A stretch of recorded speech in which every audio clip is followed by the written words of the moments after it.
Oh, wow. Hey, my name is Peter Howard at PA Howdy on Twitter, senior writer for DLF. This is some sort of live stream where we talk about Dynasty every Wednesday. What's the name of it? Dynasty Grind. Every Wednesday at 9:30, on season, off season, point season, non-point season. If you have any questions or comments about Dynasty in general, drop them whatever comment box exists on the platform you're listening to. This part of the stream is mostly just to give people a chance to get in, because no one's ever really prepared for us. But me, Zach Reed from the Dynasty Dummies podcast, Russ Fisher from the Trade Addicts podcast, just talk about Dynasty for about 3 hours every Wednesday. It's pretty fun. It's pretty lit. I got nothing. I just spent a clear hour talking to Russ separately to try and do my podcast, to which the ultimate conclusion was, there's no answer. I've got no answer for you, Pete. I refuse to give you my secrets. So that was frustrating. And that's a mood I approach you in today. So if you have any questions, drop them in the box. Hopefully you're all on the way to the playoffs or you're building. We get mostly building questions because most teams don't win if you haven't figured that out yet. I got kicked out of the Scott Fish Bowl. That wasn't fun. Mainly because I forgot to start my roster, but Anyway, that's all I got. Let's go talk to Zach and Russ for a while. They have better things to say.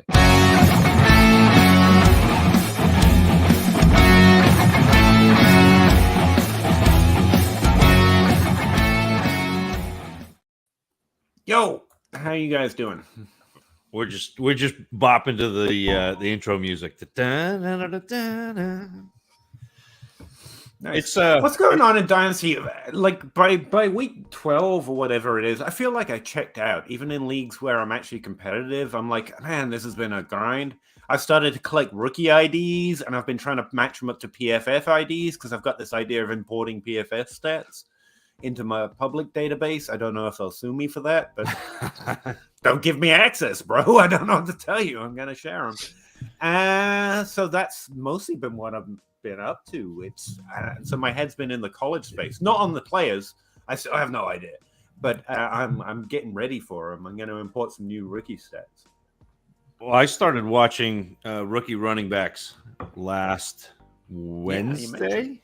Yeah, so because I told Russ I would, and so yeah, so I'm through 7.5 or 8 running backs. We're getting there. Back look? Huh? How did the half running back? Well, the funny thing is the half running back is Devin Achane, who is 5'9", so I've really only watched about 2.5 feet of him. Fair enough. I have a 23 first round pick. Because I was going to say, I have no concern. Like, I've normally traded most of my picks away by the time but I actually traded for one. So Russ has all mine. Now. Russ has all mine. Russ normally has all mine. Except Zach over here rejects what I thought was a very good trade offer. It wasn't bad, but Stafford doesn't do me any good, and Cousins will continue to be serviceable, and I'm going to be better next year, Russ. I am going to be better. Stafford and a second for Cousins got rejected. It did. I forgot to use do my usual disclaimer, which is where we get enough people asking questions at this point where we get very far behind. And we do kind of just go in order, unless we get to an insane degree where I have to pick and choose. Right now, we normally get through all of them. Russ normally quits before the end, to be fair, or Zach, or everyone but me. That's happened occasionally. But we are, just in case you're asking questions right now, we probably won't see them for about 30 minutes. So just to let you know. I think that is a low estimate, but yes. Scott McCroy was in the chat at 10 minutes to 9 asking 12-team half-point PPR, 1 QB, trying to win now. Would you accept Andrews? Yes, probably. And Adams for Kelsey and Godwin. Ooh. So he'd be getting Andrews and Adams. I don't know what he's losing here. I actually think that's good. No. Would you trade Andrews and Adams or Kelsey and Godwin? So like the exact opposite.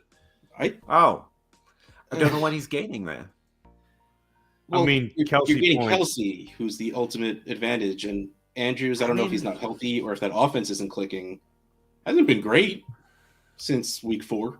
So And Godwin, he doesn't have the ceiling that Adams does. So it's really funny because you're trading a high-scoring wide receiver and the meh-scoring tight end, who does have a ceiling, for the high-scoring tight end and the meh-scoring wide receiver, who does have a ceiling. Like, it's a weird trade, but honestly just give me Kelce because the answer is Kelce. See, and I'm on the opposite side of that. I'd rather have Andrews than Adams. Adams has been scoring almost 28 points a week in the last 5 weeks. Is it that much? Yes, I know this because I traded for him. He has been very good. And so like that's, and I'm hoping that Andrews gets healthy, but like for the future, I would rather have Andrews. Yeah, going forward, I think Andrews and Adams will carry more total value than Kelce and Godwin. And I'm not sure what you're like, how much you're gaining between Kelce and Adams. Like 4 weeks. Kelce sorry, it was the Andrews? last 4 weeks. No, between Kelce and Adams, because I think again, like, yes, you're trying to do positional advantage, but right now you're just trying to score points where you have it. I don't think this trade helps anyone win. Let's just call that. Like, I don't think there's a point. That's what I mean. I don't think there's much of a. I think what you get in Kelce, you're giving up in Adams. Yes. Over the last 4 weeks, Travis Kelce has averaged 22 points per game, and Andrews has averaged about 10. Like, this is probably just being frustrated with Andrews, so wanting to trade him for Kelce. Yeah. Adams has averaged 21 points per game, and Godwin hasn't. So, I think you're losing what you're gaining. Yeah. I would sit tight on that one. Yes. Like, I would. Find a different trade if you feel the need to trade Andrews away. If you want Kelce... Yeah, I think the problem here is you want Kelce, and he wants the youth. So why is Adams and Godwin in the trade? Just go trade for Pat Freiermuth, the tight end 1, and you'll go win. Thank you. Finally, someone. He's got to catch a touchdown eventually. Statistically speaking, Devin, 12-team Superflex start 9, half-point PPR. Give Daniel Jones, maybe? Yep. Early 23 second. Get Russell Wilson in a mid-first. Oh my God, yes. You're getting them. What? Yes. Look, I get it. Daniel Jones is scoring pretty well. But just take the first, dude. Just take the first. Yep. And you also get to have another reason to be mad at Russell Wilson. They're never a bad thing. Randy, 14-team PPR, non-tight end premium. He has a 103, 104, 105. Probably the 108 and 202. Well, nice. What should it take to get the 101? Do you like Bateman? Yes. Michael Gardner? Yeah. Montgomery? Not so much. The 103 for the 101. Okay, so here, in reality, this is enough compiled, that's the right word, value to get from the 103 to the 101. None of this does anything for your team. Right. Like, no, I'm not. Bateman comes back and is what Peter wants him to be, sure, maybe, but Michael Carter, David Montgomery aren't going to do anything. Like, there's no reason to do this. Trade back if you want to trade back, but you got to get something worthwhile. This is like nickels, a quarter and 2 nickels. Well, and 14-team Superflex, like 103, you're going to either get one of the top 2 quarterbacks. So you're going to get Stroud or the guy whose name escapes me. But then, Bryce Young. So there are like two top quarterbacks plus Bijan. So like sitting at 103 in a 14-team Superflex is not. No, but also, I think it's within a tier by the sound of it, which means there shouldn't be any. No. Do you think pushing up to 14 teams pushes at least one quarterback ahead of Bijan? Well, and he said that the quarterbacks. He said that the 101. Oh God, 101 has no quarterback. Has no quarterbacks. So you're going to sit at 103, and you're going to get QB2 or Bijan. You just be happy with whatever falls to you. Yeah. Well, and figure then out the rest from there. And again, then you've got the 104, the 105. So Well, you know what's a better idea? What's that? Just trade up to the 102. Yeah. Like, assuming this guy has no quarterback, he's going to take a quarterback. If you want to decide between Bijan and QB2, just move up that one spot. Unless something happens that pushes Stroud and Young that far apart, right, where there's an obvious better one, even if it's just in your mind, then I think there's no need for this. I think if you're going to try anything, try and move that. You're trying to get back into the tier. Like move the 108 up to the 101 or the 102. Oh, that would be beautiful. Doing like the 105 and 108 for the 102. Yeah. So you get the 2, 3, I don't see why give up. If you go up, you're going to get quarterbacks and running backs. The 108 right now is probably a wide receiver. Best guess from rookie trends. And honestly, it's not a bad place to take a wide receiver in a rookie draft. So I don't even feel like there's a strong need to do it. But if you're going to do it, do that. Don't don't get me wrong. If I have the 103 and I could send Bateman, Michael Carter, and David Montgomery to get to the 101, I do it in a heartbeat. But I just don't think it's a very good trade. But try it. Maybe that person likes them. Worth a shot. But I don't. Yeah. Well, and the other thing is, like, yes, everybody's telling you to trade up to get Bijan because Bijan is really good. Like out of since 2016, out of all the players that I have watched, it goes Saquon, Christian McCaffrey, and then there's a tier with Bijan, Dalvin Cook, Corey Davis, and then Bijan. No. Just running backs, not Corey Davis. Let's not get crazy. It'd be too high. You're right. That wouldn't be fair. But that's so, like, yes, Bijan Robinson is really good. Jahmyr Gibbs is also really good. Like I said, I've watched 8 running backs. I've been really impressed with 5 or 6 of them. Like I think that this is a pretty good class. Like, I know it's we've been hurt before, but like, imagine if Jahmyr Gibbs could go and be Brian Westbrook for Andy Reid.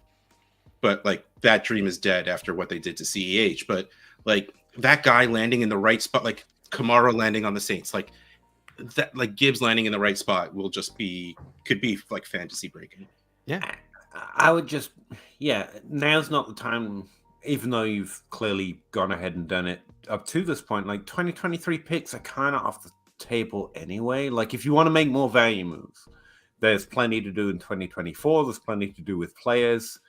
I just out of the headspace of how do I get an extra top tier pick in this draft class. I think you're overpaying at this point. This trade is fine, but I just don't think you need to. I think you're overthinking it. You don't know what's going to happen in the NFL draft. You don't know what's going to happen in your draft. Yeah, if on the clock you're like, oh, Bijan's fallen to the 102, then throw that stuff, like or something like that. But right now, like, you're in a really good position. But this trade would be fine if you want to do it. I'm more tempted if you switch to the 108, obviously. But yeah. Anyway, that was a lot of thoughts, Randy. Hopefully they're helpful. If I can't get the 101, would you still take the other QB at the 103? I have no idea. Take best player available. Well, the player who's most likely to have the most fantasy impact at that point. But he said probably yes. But he says he's got Hurts and Herbert. So, like, trading down with that would not be a bad situation. Like, not be a bad situation. Okay. It's a 14-team super flex league. Quarterbacks are very valuable. Well, when I say trade down, I'm not saying trade down and not take value for the quarterback that they're going to. What I'm going to say is, if you can't find the trade you want at the time, take the quarterback. Yes. Because I think that's sort of where their head is seemingly at. Like, assuming Bijan's gone, I'm assuming the QB1's gone. Do you take the other quarterback? You don't go and take wide receiver 1 because you don't need a quarterback, or running back 2. Like, the quarterback is probably going to be the clear next value. And if you can't make that trade now, you'll make it eventually when someone realizes that their quarterback situation is terrible. This does, I mean, broad strokes, it does seem to be a year where you can take the running back over a quarterback. I wouldn't be afraid to, based on what I'm hearing. Again, I haven't done my own specifically process, Bijan over in quarterbacks. general, Yes. yeah. But I think we Other need to than that, see take the quarterback. Yeah. more out of the draft, especially for these running backs, to see what will happen. Because there's a lot of quarterback needing teams at this point, but running back is still weird. Running back's a little thirsty. It's a little needy. Open 24 hours. Hey now, Olave, Wilson, Pickens, Pittman, Higgins, Lamb. How close are these guys? What would you need to add to Pickens to get to Pittman, Lamb to Higgins? Okay, so in general, how far away are these players? I guess Olave, Lamb. Okay, yeah, Lamb starts at the top. Yeah, like you're going too far down. Higgins, Olave are so it's Lamb, it's Higgins, Olave. Mm-hmm. Whichever way you want to put them. Like I hear Russ takes Olave over Higgins. I don't know. I'm just saying. I thought he would fall to me. One pick wrong. It was like 5 picks. And Wilson is in that same tier for me, even though actually Wilson I may have Wilson over Olave. They're the same to me. Yeah. I like them both. The only reason I'll say Olave is I have more faith in the Saints to improve themselves than I think the Jets do. I mean, the Jets just improved themselves last week by benching. Fair enough. Yes, I apologize. I was wrong. Like I've been going around with I have a Jets fan in my home league, and for the last 3 weeks, I've been telling him how bad Zach Wilson is, and he's been saying, "No, he's okay, he's fine, he'll do it." And I'm like, "No, he's the 3rd best quarterback on that roster." And all of a sudden, they switched, and he's still saying, "Now they got to go back to Wilson." And I'm like, "Okay, MVP, I can't help you." Like, to answer the question, how much do you add to Pickens or Pittman to get to Lamb or Higgins? I think the answer is a first to start. Yeah. And it has they're to not be where I would start. To the right person too, like Lamb and Higgins, or especially Olave and Wilson, because they're Lamb and Higgins are very young, but Olave and Wilson are rookies. You're going to have to find someone who likes Pickens and Pittman enough that a first is enough. There are going to be a lot of people that probably want more in between because of the sure thing that Lamb and Higgins are. Am I crazy that it's Pittman? No, and these then Pickens too. These players span about 3 or 4 value tiers. They're in no way tiered this way in my mind, or from what I've seen from ADP over 24 hours. So just to be clear, like there's some separations here. See, this is a lot of what we were talking about before, Peter. Where say what you just said again, Zach. Like you have it's Lamb, but like Pittman and then Pickens. Pittman and then Pickens. I have been a staunch supporter of Pickens, but there is still that there are still questions. He's looked great when they've thrown him the ball, but there are still more questions with him than there are with any of these other receivers. And I got to start editing Trade Addicts before now, because usually I'd start doing it right before we start recording if I get down here a little early. But on Trade Addicts yesterday, I was defending Pittman as a high-end wide receiver too. Yeah, his value is really low. There are people that are insanely low on him, which is why Peter and I were talking. We did a Crosswords episode before here where just because people value players so differently, it doesn't mean you're wrong. It doesn't mean you're right. It just means you can get a trade done that way. Well, everyone knows Matt Ryan is going to be in Indianapolis forever. So Pittman's value is next year it's Derek Carr. I'm telling you. Oh, great. They're just going to cycle their old quarterbacks. I want it to be Aaron Rodgers, but it's going to be Derek Carr. Carr to Indy and Zach Wilson to Carolina, and my God, that would the song remains the same. Oh my God, I can't believe you said that out loud. Now I want it. Let's do it. Lamb is in a value tier of his own on this list. I think Olave is the closest. Then you've got Wilson, Higgins, Pittman in a tier, and you've got Pickens following it up closely in a separate value tier. I think there's easily a first separation between each one of those tiers, so that gives you some idea of what I'd add to start moving up. Yeah. But I don't think these are the names, man. There's actually an interesting Lamb-Waddle situation. In my leagues, they're ranked and tiered and whatever. Most people have them pretty close together. In my leagues, pretty much everyone prefers Lamb. That's why I've ended up with a lot of Waddle. What I hear on the streets on Twitter and talking to people like you right now, I think in most leagues, Lamb is more likely to be undervalued. And if you're in that league, yeah, I would target Lamb. So he's someone I would put something with Pickens or Pittman to go get. But if not, then I'd try the Waddle owner. Olave, yeah, I'd also go and try and trade for him. But I don't want to give up Pickens. The upside is still pretty good. There are questions like Zach said, but I think Pickens has got the upside of that tier. Yep. If everything, I mean, he could be Marcus Bryant. He could be Odell Beckham through the first 3 years. Although saying that name right now probably has a weird taste. But that's where we are with Pickens. And so I'm more interested in holding and seeing if one of those situations comes up. Pittman would be more interesting, not to incur the wrath of Zach Reed, but I think that upside, while possible, like I've seen more of what Pittman is. He's incredibly competent. He's incredibly good. A good quarterback could get him back up to what we saw him do over certain stretches of the last 2 years. But I just think the value is less likely to be, oh my God, Pickens is Odell Beckham. Pittman is Odell Beckham. I think you're less likely to see that jump. So he's more really good floor with some ceiling. The team should get a better quarterback.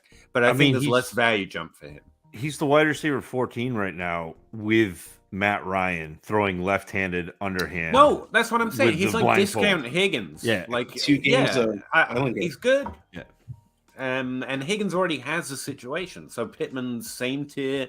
And Pittman, you're more likely to get better trades on. But I think we're less likely to see him jump up anywhere close to that Lamb Waddle type tier. Well, yeah, I mean that's the thing. Well, because players in Dynasty jump early. If they're going to jump up to that tier, that's they what jump I mean. Early. So yeah, I agree with you. Exactly. So if you're looking for production, Pittman's great value in most leagues, to Russ's point, over Higgins, say. But Higgins is going to have more value. And so this is a weird list for me. Like Olave is a really strong target. So's Lamb. But Pickens is a really bad target for me personally to try and trade away because I'm really interested to see what happens as time rolls forward. Did we get to any answers? There's like 17 questions in this one simple sentence, so I feel like we covered some of them. I think like we could just start pairing each player with different things. But I think that the closer answer is Lamb, Olave might be players I target. Pickens is a player I'm more likely to keep. Wilson's an interesting one. But I'm more likely to trade for Elijah Moore, which I have been doing. I think you're lower on Wilson than I am. Yeah, that's what I'm noticing. I think maybe, and that might be a mistake. Like you said, he could jump early because he's still in that stage. Yeah, you're right. Wilson should probably be on that list too. And Pittman's more if you want production, I think, because you're getting that at a slight discount. Higgins is just overvalued at this point. Sorry, Russ, he is. So yeah, there are thoughts. Trade for Jamar Chase, just in case. We should probably say that regularly instead. Lithium 66. 10-team Superflex start 9. Send Lance, Devontae Smith, and a high first. Wonder how high. Wonder if it was an edible. Or possibly the 101. First is possibly the 101. For Fields and Olave. I want Fields more than I want Lance. And I want Olave more I would than I do want this Smith, for Fields and Olave. Yes. Would you send the high first to get both of those jumps? Yep. I would do that. I mean, 10 team makes me care about the quarterbacks a little less, but Lance scares me, and I'm fine getting off of that risk. I believe what we saw in Fields is real enough. Like, I don't think he's a 40-point per week guy, but like he's I think at least shown that he's the real deal. So. And I really like Olave, so I would absolutely do this, even if you're risking sending the 101. It would suck to lose out on Bijan, but Fields and Olave are very good. I'm gonna shock everyone. I'm gonna shock the world and agree with Russ. Actually, I'd do this trade. I like Smith a lot. I think Lance's value comes up later, and now's a really bad time to trade the 101. And I'm still like, yeah. I like the boats. We've seen it. We know it. It's real. Boats on the other side. Yeah. It stinks. Zach? No, like, and I am with you. This is a You with weird. it? Okay. This is an anti-risk play, though. Yeah. Which Yeah. is fine. Yeah. But it's not anti-upside. So like that's the thing. Is Yeah, there's a it's difference weird. between It's a really well structured trade, honestly, Yep. Lithium. Like this Yeah. is one of those ones. Like, oh, you've built everything in there. That's interesting. Good Yep. job. Yeah, I like that because he's got Olave's got upside. Fields is displaying it. Yeah, Yep. I see what you mean. None of our default answers work here, so we'll just take the boats. That's job. it. You take what you've seen and be happy with it. Oh, there it is. Gavin Ferguson, Olave or Wilson? It's Olave for me. I right still now. want Wilson, but just niet. Just a niet. Straight up. Straight up. I would trade? rather have Wilson over Olave. Yes. Really high Wilson? Player-wise, I like Wilson better, but I still just have more faith in Olave's situation. I don't. Okay. Like A lot of these situations ass. We forget because he's producing. The reason I'm willing to like him more isn't because he's made his situation good. Wilson needed Mike fucking White. Like that's a negative to me. Just the way I establish arbitrary points. But he's had starting NFL quarterbacks.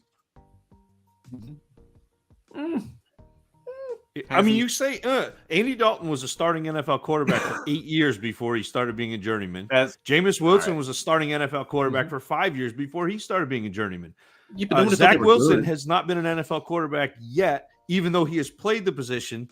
He's not throwing the ball at all. When he has been the quarterback, they have been running the ball an insane amount, and he's been throwing the ball less than 200 yards a game.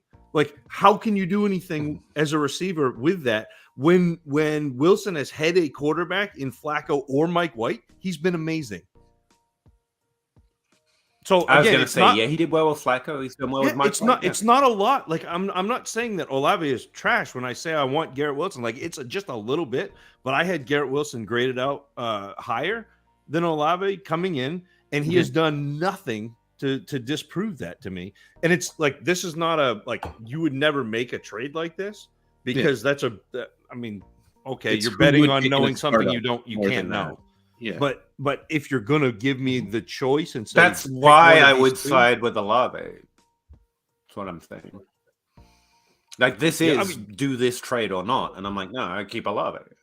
Yeah. And I would rather have Garrett Wilson. So you and I would be fine. We would just walk up and be like, we're not trading. And that's fine. No, we're not doing that.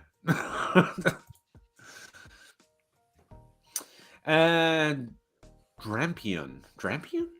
Yes. 12-team, like half point PPR, non-super flex, tight end premium. It could be Dr. Ampion. Premium, so there's no super flex.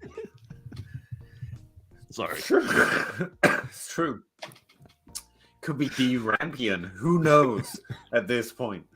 Non-super flex, non-tight end premium. Sent Tyreek Hill, Christian McCaffrey to DK in a 23 first between the 103 and the 107. 23. Oh, wow, there's more to it. The 111 and the 25 third. So Hill and Christian McCaffrey for DK, 2 first-round picks, 1 high, 1 low, and a 25 third. And still have that. Should I draft 2? Okay, no. I'm gonna talk about the first part first. I like it. And let's separate this because the second part is don't do that. I love DK still. He's doing really well, and there's no reason for that to stop. And you're getting 2 picks in a good draft class, so yeah, cool. I mean, maybe you could have gotten a little bit more value, but I don't think it's anything that would not make this trade go through. So I like it. To the last part, you don't go into a draft thinking about positions. Yeah. Take the best player available. You don't draft. You draft for value. You don't draft for need. Because if you are depending on a rookie to save or help your team's not good enough. Yeah. Short of Bijan, because that's once every few years that kind of player comes out. That's not something you rely on to happen in a rookie draft. You don't like if so happens you get the 103 or 104 and Jahmyr Gibbs is sitting there. Yeah, cool. You take Jahmyr Gibbs, but you don't at the 105. You don't James Cook it. You don't Keyshawn Vaughn it. You don't Trey Sermon it. Yeah. I can keep going. Ronald Jones it. You don't do that because you see what happened with all of those, and there's every single year that normally happens. outside Every the single 108. year, a running back is pushed up because it feels like we need a running back here. We need a running back at the end of the first. But we don't. But they normally come up at the end of the first, not in the top 5 picks. I can answer this on average, and the answer is, yeah, you're taking running backs. But the whole point of knowing that is to know that we shouldn't be making those decisions right now because, yeah, you should be taking running backs unless the 2 running backs you would take early are gone. Then you don't just take a running back because the best option on the board might be a wide receiver or a tight end or even a quarterback for that matter. I mean, historically, yeah, you would have been better off taking 2 random running backs, but you don't have to decide now because they're not going to be random by the time you get there. And and it's not just semantics because I find it not semantics. I find if you make a decision now, it's going to be harder to make the right decision at the time if something you didn't see and there's going to be things you didn't see coming happen. Whether it's draft order, whether it's what happens in the NFL draft or what one of your league mates do, lots of things are going to be happening between here and now, and you don't want a fixed idea in your head. But yeah, on average, you take the running backs that are ranked early if they fall to you. This is Jamar Chase, and that's again one of the things we haven't dug into this class and found out if we feel like one of these wide receivers is clearly a Jamar Chase level prospect.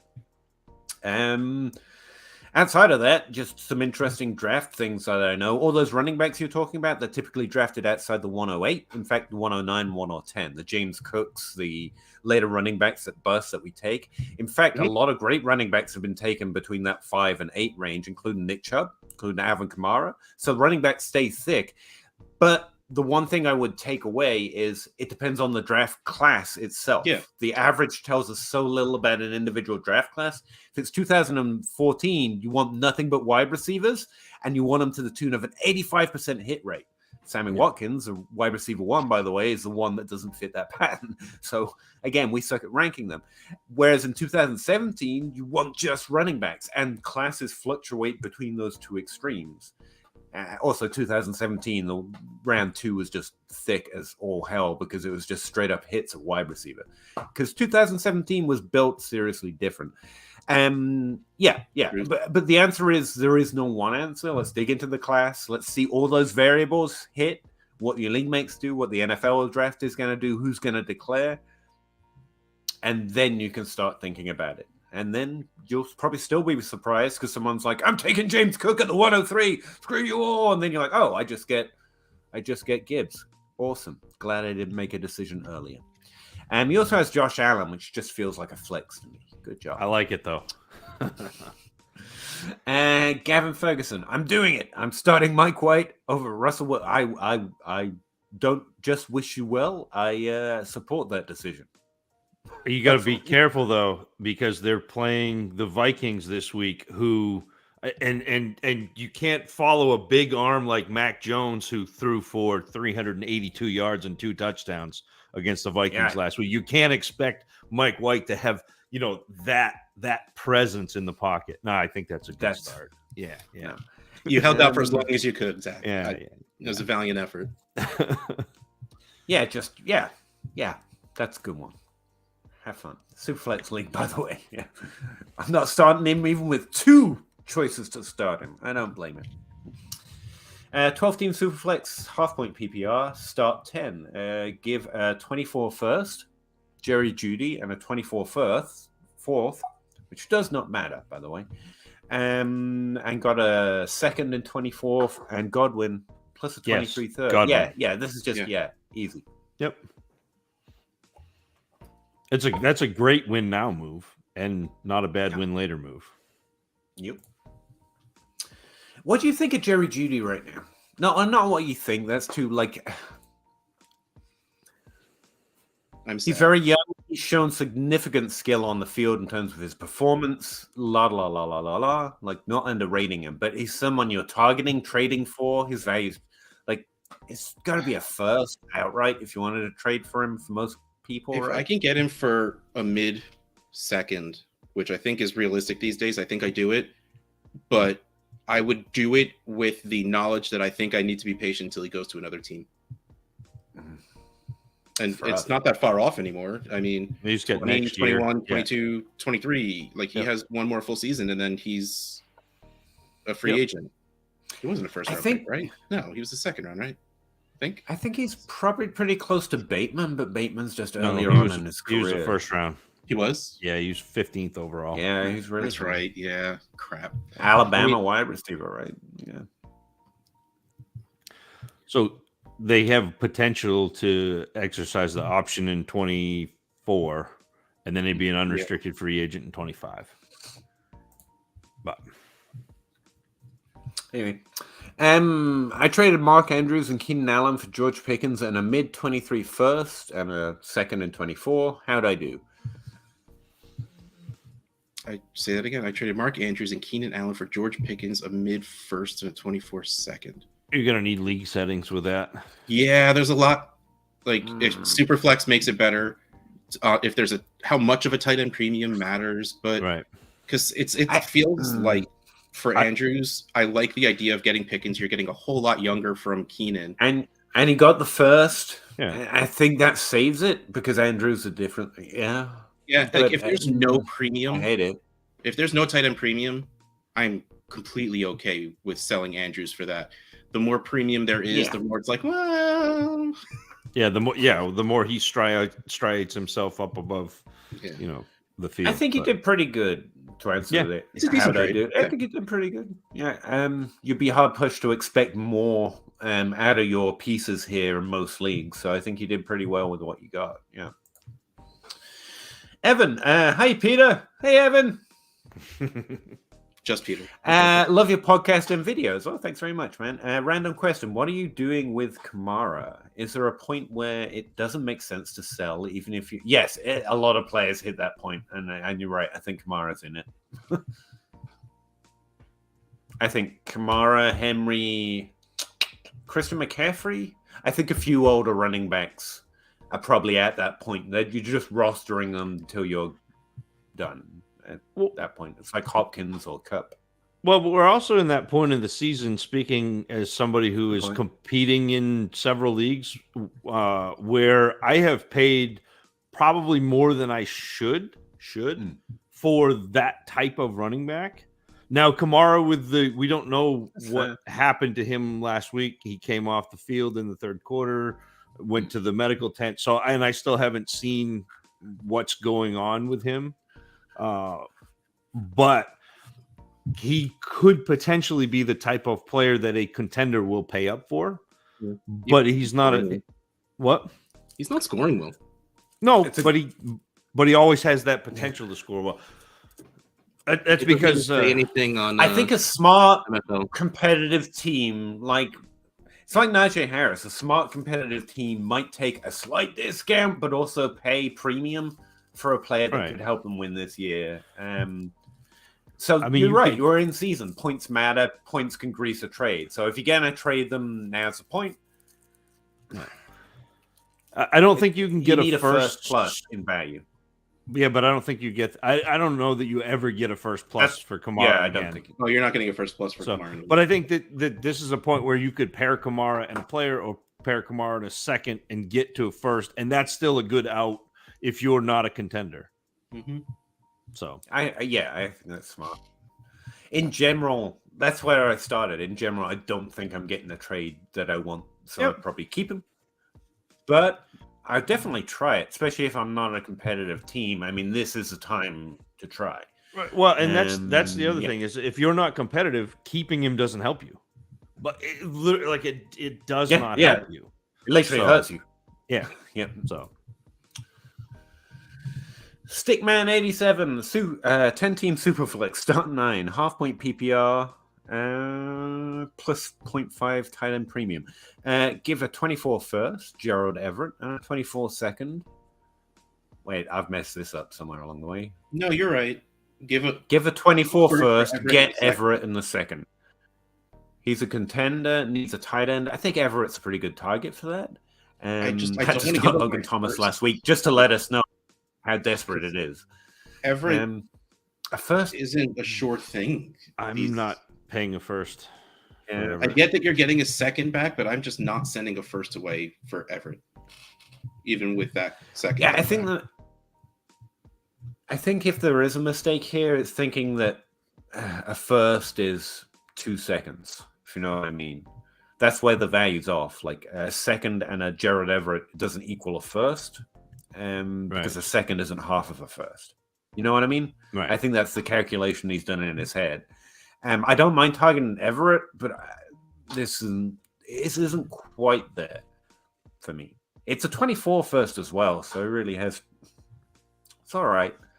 But I think there are better options. Is there a tight end you target instead of Everett? Fryermuth. I actually have it. Might as well get the team you won, right? Honestly, a 24 first is what I paid for Faramuth a few times earlier this season, and I'm pretty comfortable with that. If I'm paying a first, I want to try to get Kittle. Yeah, Kittle's a good one. Yeah, that's a good one. What, Russ? I don't see it in that Kittle kid. He's the tight end 7 right now, playing 9 games, and he was injured for the first 4. He's back. He's back. He's back, Russ. I just think that's a statement on the tight end situation. Because I mean, maybe since week 5, he's tight end 2. Yeah, but Hawkinson, since the bye week, 4 points, 27 points, 7 points. I mean, okay. I mean, I would rather get Fryermuth, who is the tight end 8, and at least give me a safer floor. And maybe I don't mind going and getting Fryermuth, but I think Kittle has a higher upside. Yeah, Kittle. I mean, honestly, send a second for Hayden Hurst. Yeah. Like, I don't know. Like, if you're not getting Kelsey, then I just don't want to spend a first. At least Fryermuth is if you don't want to spend a first, consistent, and should get better when that situation gets better. If you don't want to spend I think Hawkinson, Faramuth, and Kittle are all fair for that kind of value range. Focusing in on Kittle because we know what he is when he's healthy is a smart way of doing it. Like Zach said, I have a particular inclination towards Faramuth, but that's whatever. I think Kittle's fine in that value range.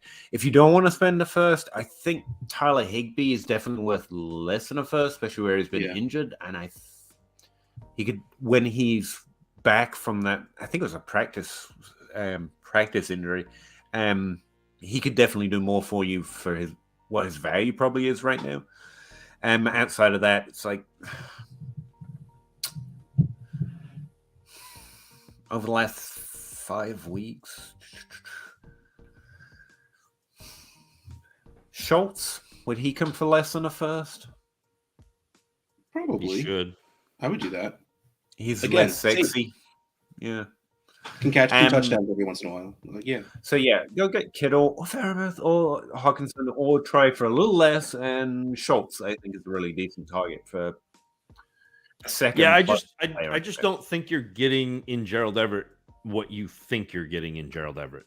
Yep. That's all. Yeah. No, and I do with the other 3 that you mentioned, you are getting what you think you're getting with Fryermuth, Kittle, Hawkinson. Yeah, Everett's been like 8 points per game the last few weeks. And where you want points, that's what matters. He's a little undervalued in Dynasty, I think, but we're not talking value right now. We're talking points. And I don't think Everett's it for that.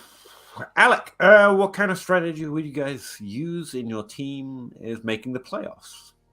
Top 4 teams. But you are second and third. Are you trading picks? Okay, I got thoughts, but what kind of thing? If you're competitive right now, but it looks like you've got a few teams ahead of you, right? Is there anything in particular you try and do to try and improve your chance of winning? So the first thing I do is, again, Russ, you go to, what is it? Reports. Oh, it's for the power rank. Yeah. Reports, standings, power rank. Yeah. So that's what I do first, and I look at my overall points, my potential points, because I this year, for whatever reason, have had big time issues starting a lineup. But in theory, my team should be much better than it is. And it's my fault. So like that sort of thing I'm looking at. So you may be more competitive, even though you're going in as the second or third team. You may be more competitive than you think you are based on the standings. So you may be the bull of the woods, even though you lost 3 games that were kind of fluky this year. So I would look at that. Yeah, I think that's a good point. You really have to assess whether that's a fair rank. Yeah. Are you the one that actually has Rashad White on your bench and suddenly your team's better than it has been all season? Yeah. That kind of a thing. But if this is literally the rank, I would say I'm all... One thing I want to add before you come up with better ideas is, while I'm all in for winning, the playoffs are just a high variance area. Yes, absolutely. And the thing is, I'm actually less likely to start throwing picks around to try and win, because it's more likely you throw a pick and, you go get Eckler. What could go wrong? And that's the 1 week he scores 2 points, because you're in this high variance, one single game wins you or lose you the thing. I'm actually less likely to start throwing picks around. Well, and that's we talked about this early in the season, where you want to make those decisions early, because it gives you the longest time to reap the benefits, but it also gives you the longest time to continue to make decisions about where your team is and what you're doing. And to your point, Peter, Adam Harstead has done some really great work about getting into the playoffs and being a top team and not having it actually matter. Yeah. Like it does, like that one. Season long. It's the Billy Bean thing. My job is to get you to the playoffs. What happens after there's a crapshoot, and that's it, because there's so much variance in a 1 week situation where you're in a head-to-head matchup. Play. I mean, you look at last week. If last week had been the playoffs, Josh Jacobs, who has been good this year, but he hasn't been 50 points a week good. Josh Jacobs would have just destroyed somebody's playoff hopes. Mm-hmm. No, that's literally what I'm narrowing down. The minute you get to the playoffs, I'm much more likely to switch back to, I'm making good value trades for my team. Yep. The only other aspect you can is don't make a decision just because it's scary and you want to not be scared. But at the same time, there's so much variance here. The league winners between weeks 14 to 16, as a player that did nothing for the rest of the season, make good decisions. Don't let the rest of the season scare you off those decisions. Don't start a no one for no reason. See if you can add a few running backs to the back end of your bench that could end up being those guys. Handcuffs and stuff like that. That you're not gonna, even if it's just blocking plays. Yep. Even if it's just a blocking play, if those are the 4 teams have their backups on the waiver wire, grab them. Just because if they get injured in practice this week, they've got no one to go grab to start. Just silly things like that. That's more where my head. Once you already know you're in the playoffs, I change it up a little bit. Yep. It's not so much just points per game, because now you're at the whims of the football gods, and they normally don't. They don't like us. That's Alexander. That's what most fantasy football analysts. That's the dirty little secret. They don't want you to know that. Like, so much of this is luck, especially when you're not playing basketball. When you're playing head to head and you get into the playoffs, like so much of that is luck. So getting there's some skill involved. There's also luck involved, but the playoffs are so much. But like regular season, now you see 5th and 6th seeds going to all play records or most points for. It's not just record based anymore because of the variance that comes with just records. Because who you play that week in a game where you don't necessarily control anything besides who you pick, like it's not putting the best teams in the playoffs. So I say we, like I had the idea of any of this, like, smart people come up with ways to make it so better teams make the playoffs. But when it comes down to it, the playoffs are just head to head and there's nothing you can do. Like, okay, some people do best ball playoffs. Right. Honestly, I'm absolutely good with variance once you hit the playoffs. Yeah. Like, I'm absolutely okay with that. But I agree with, just do what you can to get there. And once you get there, close your eyes and just hope for the best, because that's all you're really doing. I'm reading the next question. Alexander, who is a QB in a 1 QB league you would be targeting for playoffs? My only QB is Rodgers. I don't really have anyone specifically based on schedule, but the answer is still you go for those difference makers. You go for Mahomes and Allen and Hurts and whoever else you feel is there, Burrow, Lamar. I mean, Kyler played like it a little bit again, maybe with Hopkins and Marquise there. It's a thing. I don't think you worry too much about schedule when it's the level of players you're looking for anyway. Right. Like, I tweeted out this morning, does Stephon Diggs' schedule worry you when it comes to spending that much capital that you would need to spend to go trade for Stephon Diggs right now? Because he has a really tough playoff schedule. The real answer is no. It's Stephon Diggs. Pretty good. Like, he's really, really good. And even if you look through what he's done this season, he doesn't have that many low games. His low game is like 14.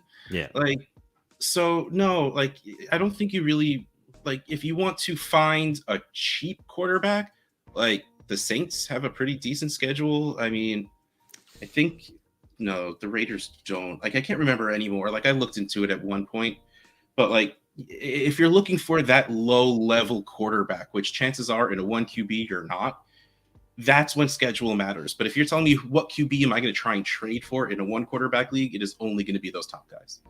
And unfortunately, even in a 1 QB league, it's going to cost you. Yeah. Well, Peter's not here, and I'm going to read the next question. Gavin Grant, what are you doing with Deontay as a contender? Of course, we had to talk about Deontay when Peter's not here. He's my wide receiver 6'7" next to Hollywood and Palmer. Do I just hold for the inevitable value bump, or is he likely to never return to his prior value? It really comes back to you don't want to play him now. I mean, that's the first step. Right. I don't think you're going to get the trade value he deserves because he is still a very good player. That offense is just garbage. And I have said it many times on this show and many times on any time anyone's ever listened to me talk about the Steelers. That line can't get much worse. Like, it's really, really, really, really bad. And the slightest increase in offensive line play, the slightest increase in Kenny Pickett's ability to throw the ball where it's supposed to go to, and that's better for Deontay Johnson. So I think you just hold. And if anything, they draft a lineman and you start talking up how much better that offense is going to be. And maybe you get a decent trade for Deontay, but I don't think he's going back up to like wide receiver 12 that he hit like last offseason. Yeah. No, I muted Peter or something. He looks good though. Yeah, he looks real good. He got his hair all nice, pushed back into the headphones. There you go. Yeah, I think the answer is just a typical what's the trade? I mean, what are you thinking about doing with him? I'm pretty happy to have Deontay. I think he's good. I think he will produce in the future moving forward. But what are you trying to do? You're trying to get Olave, in which case, the value, whatever I have to add to Deontay to get to Olave is probably interesting, or Wilson, because that's also a fair add, because you're looking for value or youth. There are many things you could do with Deontay to move him off your roster, but I don't particularly see him as he's done now. He'll never be good again. That's not where my head's at on him. You know what's wild is he's pacing for around 140 targets this year. Yeah. Which is You know what's really wild? He might be the next Juju, where you just know he's good. Yeah. But it might not matter. But yeah. I mean, sometimes that happens. There are plenty of things you can do. But I don't think his value changes much between here and next off season. If anything, it's more likely to go up if like Russ said, if there's any kind of improvement in the situation. But yeah, there are trades I'd consider, but there's nothing in particular that stands out that I would do. Brian, trade deadline has passed. What waiver wire stashes are you targeting to hold for the future? Running backs. Yeah, that's really the only answer. Low-level running backs. Yeah, specifically running backs. No, there's not even a specifically, because you're not saying you're in the playoffs. Like for that other question, I was like, go look for the handcuffs for the other teams that are in the playoffs. But if it's just generic, yeah, just increasingly making sure that I stash a lot of running back. I've seen a lot of Zonovan Knight this week. Yeah. Yeah. I haven't seen anything on Carter's injury, if that's going to be long term, but he went down. He went with whatever the hell a Zonovan Knight is. Yeah. If your trade deadline's passed, I guess there's a little more to add to that. I'd be particularly interested in rookies. They're the ones who show more towards the latest, so you might see some value rise in them, and tight ends specifically, because they tend to be on the waiver wire a little bit more often, and not just rookies, but first, second year players. That might be a little more to think about when you're looking at the waiver wire. Most Dynasty leagues, the waiver wire is just trash anyway, and so it's just running backs, but it's worth mentioning. I'm in a league where I'm on the fringe of the playoffs. Winner of the toilet bowl gets a bonus pick, the first pick of the second round.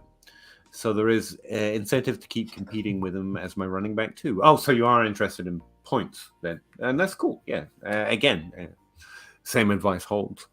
I don't mind that if that's what your league wants to do. Incentive to keep playing, that's cool.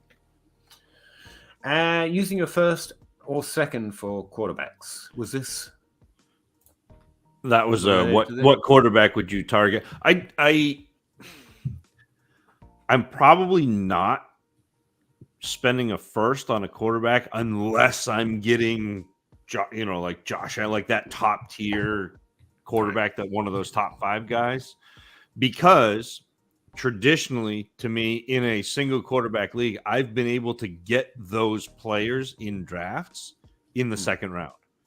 Like, I've been able to add Josh Allen. Not Josh Allen. Well, Josh Allen was a second round at the time, yeah, whatever. But I've been able to add Lamar Jackson. You've been able to add Jalen Hurts. You've been able to add Justin Fields. You've been able to add that type of quarterback in the second round. So, like, yes, I'll pay up for one of those guys who is already established with that first. But there are very few quarterbacks that I am spending a first on in a one quarterback league. Patty, 14 team, 1 QB, PPR. Get Higgins and James Cook? Yes. Probably not. James Cook is... If James Cook has value, I want to go get that value. I don't want James Cook. Give Pollard, Brian Robinson, and a 23 first. Yes. That's just a first for Higgins. Yeah, and it's a late first for Higgins. I'll take Higgins. Yeah, Higgins. Yeah, and then Pollard's fine. And yeah, Brian Robinson's fine, but I would trade Cook for whatever this trade assumes his value is. Thanks for... I don't know why I'm having trouble reading this one. Thanks for all you guys do. Love the discussion. Appreciate it, Evan. Thanks very much. He watches my videos. We like Evan. Everyone say thank you, Evan. Brian, seems like a steep price for T. Higgins. Nope. Really? It's not. It's 2 running backs who are usable right now and a late first. Yeah. That's very reasonable. Nay, undervalued. And in a 14 team 1 quarterback, that late first is meh. Yeah. Again, focusing, these players got to take care of themselves. Too many questionables with illness. Like they should try more cowbell. I'm not. I was actually I was re-listening to a podcast from the football guys with Adam Harstead, who you already mentioned, and also who was that? I actually gotta go. I think it was Matt. And they were talking about how much better injuries are now. Not that this is related to what you were saying, but Adam was saying when he goes back deep enough into like the 50s and 60s, like quarterbacks are available for like 3 games a season and stuff. Whereas now you're unfortunate if they miss 1 or 2. So, but yeah. And after the new injury designations of the last few years, today's felt rather mute in terms of injuries to me, but that's me. I do miss I kind of miss a probable designation. They got rid of one, didn't they? Yeah, There was questionable and probable, and they got questionable is basically probable now. Because and now we've got doubtful. It was literally like a 90%. Doubtful was always the thing. Yeah, right? but doubtful is like no, and then questionable is like probably. It was literally like 90% of the people that were probable played, and they're like, then there's just no point. Basically, Belichick ruined it for everybody. Is what you're saying by putting Brady on the injury report for 6 years. Yeah, probable with the shoulder. Probable with the shoulder. He probably has one. He feels like he's playing football every week, and that is actually. Alec, one more for you. Would you use draft strategy if all the players now and in playoffs who are dropped can't be picked again? Would you try to build more depth or hammers for the playoffs? Okay, let me understand this. Wait. Use a different. If you drop players, no one else can pick them up. Basically, I think is what he's saying. So you could drop deeper players and know that you have as much chance to grab them back when the waiver wire opens up as anyone else, I guess.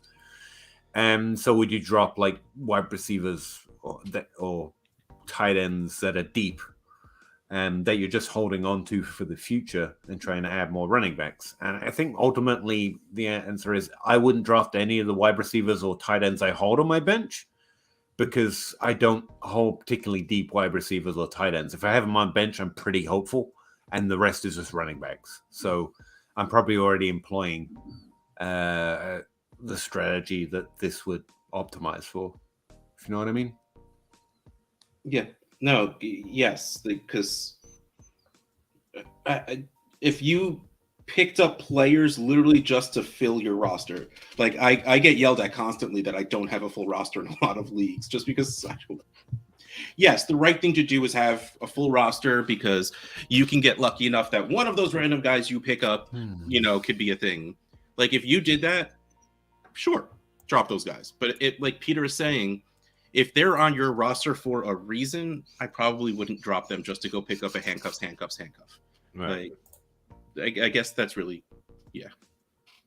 hang on to your good players if you have them. Next question is an interesting one. What a value ride Dameon Pierce has been. Worth a first, everyone laughs at it, and then he's bad, and then he is actually good, and like I don't know where he's at now. Is he a buy in Dynasty? Nope. I don't think so. A running back is normally about points, so he's not doing that. It depends on the price, right, but no. Yeah, I was never in the pay a first bandwagon for Pierce. I did pay 2 seconds once because it was like a mid and a late, and I was bored. But there's no reason to buy Pierce right now. I had someone try to get me to pay a first for Pierce, but I said no. But yeah, no, he's. Again, it depends on the price. I would pay a second for him because he is a starting running back. But the problem with replaceable running backs, they get replaced, is they're replaceable. Yeah. So I think he might be for a competitive team in this weird kind of. I don't think that makes him a dynasty buy, but he's running a little unlucky with touchdowns. He only had 8 and 10 rushing attempts the last 2 weeks because it went extremely pass heavy because of the game scripts. Team is terrible. Yeah, but in this week, I think he faces a more neutral matchup, and they should be at least put up average rushing attempts, and which will 78% of them will be Dameon Pierce, and he's run a little unlucky with touchdowns. So if you're competitive, there's a chance he's more startable than your other running back too. That's the situation where I'd be interested. It's like buying Najee 2 weeks ago, but with less future value. Because this was the laughable, which, proved wrong, then proved right. Part of the Dameon Pierce hype this offseason doesn't matter if he kept up the top 12 pace this year, Dynasty drafters would have undervalued him by the offseason because of his low draft capital and the bad stuff we said about him on his profile. And we're susceptible to that kind of psychology. So, like, he's always a points proposition. So in some situations, maybe, but not generically a Dynasty buy. Ryan D, 10-team Superflex, start 9, half-point PPR. Give Debo and a mid-23 first and the 23-201. Get Jamar Chase. Yes. I would do that. Yes. I mean, that's actually that's a good trade. Yep. Yeah. Chase. That's a really good trade. Yeah, easy. I would say Debo's one of those players that like rankers like him more than drafters right now. If you like the people doing the ranks, which I tend to do at DLF, probably means there's some value in Debo, but that's Jamar Chase. So I just gave up making that point. I think the idea of Debo Samuel is worth more than the player Debo Samuel. Like, I have him on 2 teams and literally just can't trade him. Like, not even like get a good offer for him. I literally just everyone's like, nah. Nope. Don't want that.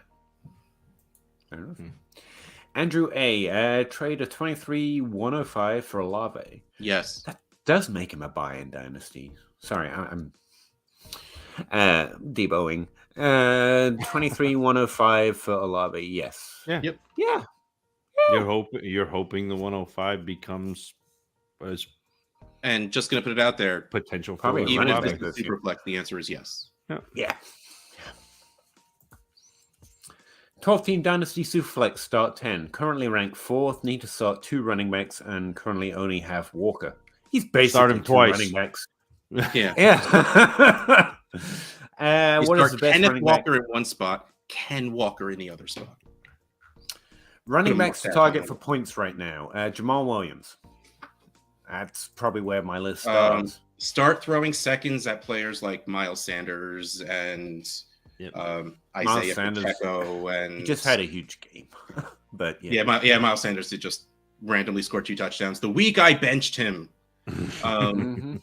Like, there's a lot of, honestly, don't send your first. You don't need to, unless you're going and getting a good price on Nick Chubb or Saquon or one of those very, very good ones. Be more than okay filling your RB2 spot with someone that just has a good schedule and is doing pretty well. Like, the running backs I won't be any surprise to you, Zach. It starts with Austin Eckler, goes Josh Jacobs, Derek. It's just how they're scoring. And so this question, just to be clear, if you can get one of those guys, go get that guy. But if I'm betting who you can get a good deal on in most leagues, it depends who is rostered where in your league. But if I'm guessing, I think Tony Pollard, Jamal Williams, Miles Sanders, all these guys might be on worse teams, more likely to trade them. And Russ is right. Again, you get into the playoffs, you're thinking less about giving away your first round picks. So I'm trying to make some sort of trade up to one of those non-playoff teams that they might be interested in. Is there anyone else who stands out to you? I mean, we just mentioned Pierce. There's a chance you get him for a second. If he's on a non-competitive roster, I think that's okay. Yeah. Okay. Not excited about it, though. So no, that's fine. Right now, if he doesn't have a running back, you're just looking for a running back to play. That's what you're doing. But just looking for any others. But also, if you've got all those first, and you're really James Conner. If you're trying to bolster, Connor's a good one. He has a very rough playoff schedule. Yeah, he's on bye this week too. I tell you what. He's now 2 weeks into bouncing back and is in a good playoff schedule, and it might be Najee Harris. People still hate him. I that's don't just both think for I you. Want to do that, but it's not as bad as it once was. Yeah,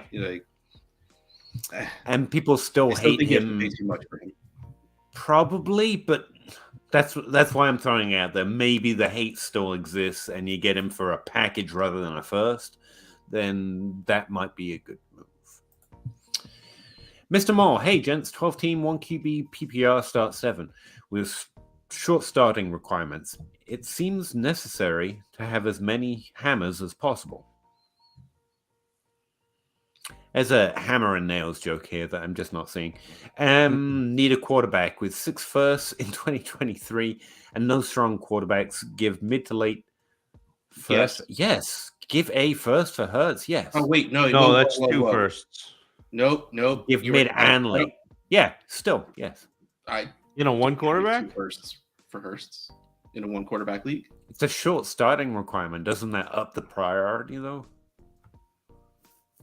I don't think so. It's like playing in a smaller team league at that point, where you need more stars as possible, right? But that's what I did in my head. Yes, absolutely it does, but it's still 12 team and everyone's starting 1 quarterback. I still think with the first probably 8 rookies this year, while the hit rate is lower than we all want it to be in what is supposed to be a strong class, I still don't think I want to. Is there any quarterback you would send 2 firsts for? Josh Allen, Mahomes, are they worth 2 firsts in a 1 quarterback league in this format? Zach's face, yeah. Yeah, not really. Yeah, I mean, I guess, right. but again, like, and this has been my thing. Like, I will pay more than normal for a top tier quarterback in a 1 quarterback league in Dynasty because I think that you're gaining an advantage over and over and over and over. So you have a multi-year advantage. But this is more than normal. Well, yeah, I mean, this is like right on the cusp of like, if it's, I guess, like, I'm not going to be mad that I got Jalen Hurts, but I'm also looking at the fact that you can probably get Jalen Hurts, not Jalen Hurts like this Jalen Hurts, but like the next iteration of whoever that quarterback is, whether it's Lamar Jackson, Jalen Hurts, Justin Fields, you can get them with a 2nd round pick. Yeah. And so paying 2 firsts is hard for me to swallow, even if one of for a couple of seconds and draft Young and Stroud and call it a day. But I mean, he's got 6 firsts, but that what you have doesn't affect it. And I also, think I would trade 1, and you're right. 2 is twice. Yeah. Oh, one would be easy. Like I'd trade a first to get a top tier quarterback easy. If it was 1 pick and you told me it was like the 104 in a 1 QB league, I would probably do that for Hurts. All right, I think that's fair. The Asian Moses. I think that's what this is. Huh. 12 teams who flex PPR. I have 6 firsts in 2023. What are these people? They're people that have been listening to us for too long, I guess. Dynasty community in general. Trade for 23 firsts. He traded a late first for Likely. Montgomery and Likely. And try that Montgomery and Herbert and Gesicki. I don't like it. I still don't like that now. I hate all of it. I'd rather have the first. But. Yep. And he just gave away Likely. I don't know what the upside of any of that is. Like the only upside is if Fields comes back and Montgomery does what he normally does the last few weeks of the season, goes to another team, Khalil Herbert stays, takes that starting position, and is able to do what he did this season. And then Gesicki goes to a different team because he's not doing anything on a very good Miami offense and just clicks. Don't get me wrong. That would all be awesome. In which case, you did great on this trade, but that's a lot. I think what he's done is think late first don't hit very well. Likely is behind Andrews, and so I'm giving nothing for, running back starts at some point, and Gesicki's kind of undervalued. But what you've actually, I think the end result is you've traded all the upside and youth for players that you borderline start maybe 2 or 3 times over the next 2 years. And I'll just take, I don't like it. Sorry, man. Zach Harris, am I crazy for wanting to buy Swift and thinking he will bounce back? I mean, he hasn't bounced yet. So no, I think a lot of people are going to have Swift really high in ranks and ADP and everything else this offseason, especially. I don't want to trade for him. Well, and here's the thing. So if you've got your 23 picks, just draft Jahmyr Gibbs. Yeah, that's the thing. That's the Swift this year, where he's a little bit undersized. He's probably not going to have a huge rushing role, but he's going to catch passes and he's going to do what Swift does. Like that's like, yeah. If I'm going to trade a first for a running back, it's going to be a running back scoring me points right now. I'm not doing it. The young running backs who are delayed or injured right now are interesting because you can maybe get them without trading straight up picks that you would just draft the new ones with. Yeah, I'd rather trade for Breece Hall. Yes. Yeah, that's what I'm. That's a quicker way of saying what I'm trying to say. No, I know. Like, I think I was translating. Don't think the value difference is that big, and I'd much rather trade for that guy. Gavin Ferguson, all these rookie running backs? I feel like people aren't paying attention to the crazy amount of free agents, potential cuts, buyouts for older veterans.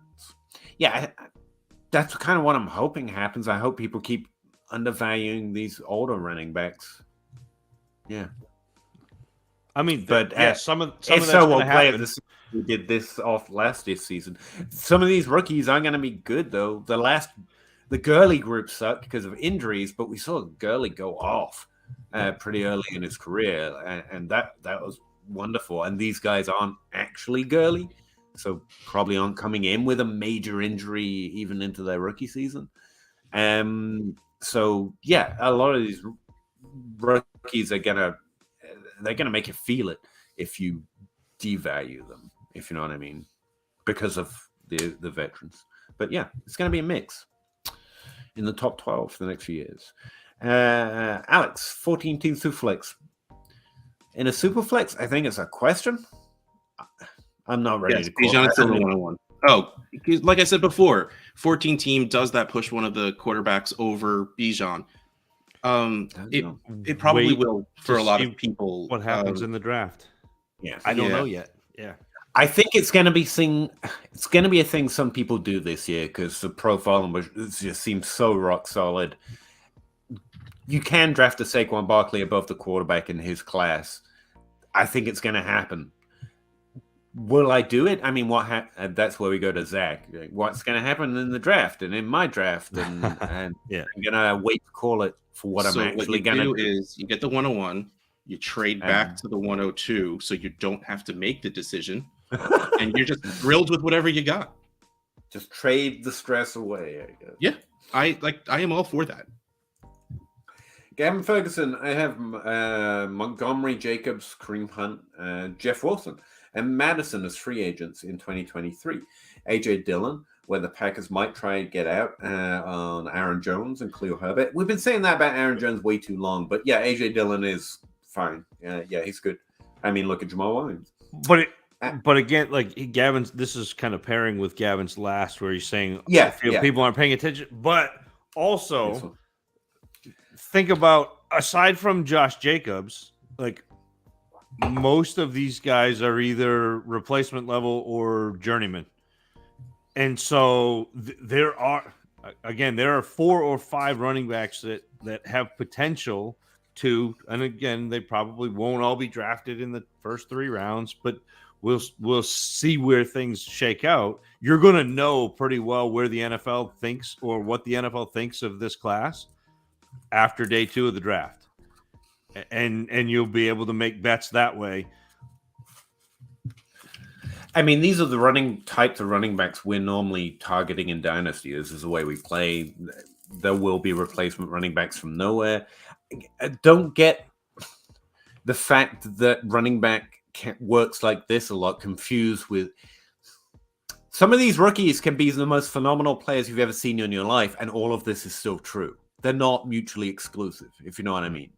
Like Bijan Robinson can be the running back 1 next year, and these guys are still pretty decent values in Dynasty. You can do both. Right. You know? Like, it's not like these guys are trading outright for first-round picks where you have to make a decision. Well, no, but what he's saying is, so I think, Peter, what you're missing is, like, he's talking like real NFL. These guys are all free agents. Yeah, I don't do that. Saquon Barkley, Kareem Hunt, Rashad Penny, Jamal Williams, Josh Jacobs. Those guys are all free agents. Montgomery. So like there's potential to be some movement, but Screw up some also landing spots. the NFL is getting smarter about running back. And some of these guys are not going to get paid what they think they're going to get paid. And some teams are going to be able to draft second and third and fourth round running backs in this class that will give them the production of these players at a fraction of the cost.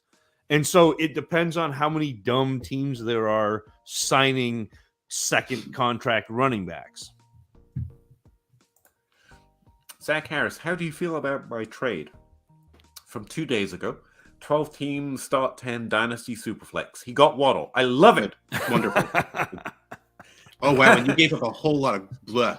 Great trade. Mac Jones, Dubs, Brian Robinson, Alec Pierce. There's some interesting players here, but like none of this adds up to more value than Jalen Waddle. I mean, the worst thing you gave up was the 23-second. So no, I know John Bosch is out there like saying Dubs is a great ad at his price, and that's true, and Robinson too. And I think Alec Pierce is interesting. I don't like. There's a lot of interesting players here, but I think the upside of all of them is a third of what Waddle is right now. You know, so this is just a package of for. Yeah, no, that was Zach. That is a good trade. Congratulations on your Jalen Waddle. Sorry, I was trying to think of what the other half of that analogy is. Like a package versus the Xbox that you were trying to buy in the package. I don't know. I've gone off the rails. But yeah, this trade's great. This is awesome. It was terrible for the person that made it with you, but you did great. Did you get a haircut? Looking sharp? No. I just made my camera look fuzzy. No, Peter. No, he just, I'm telling you, the way he throws that headset on, just makes it look nice and smooth.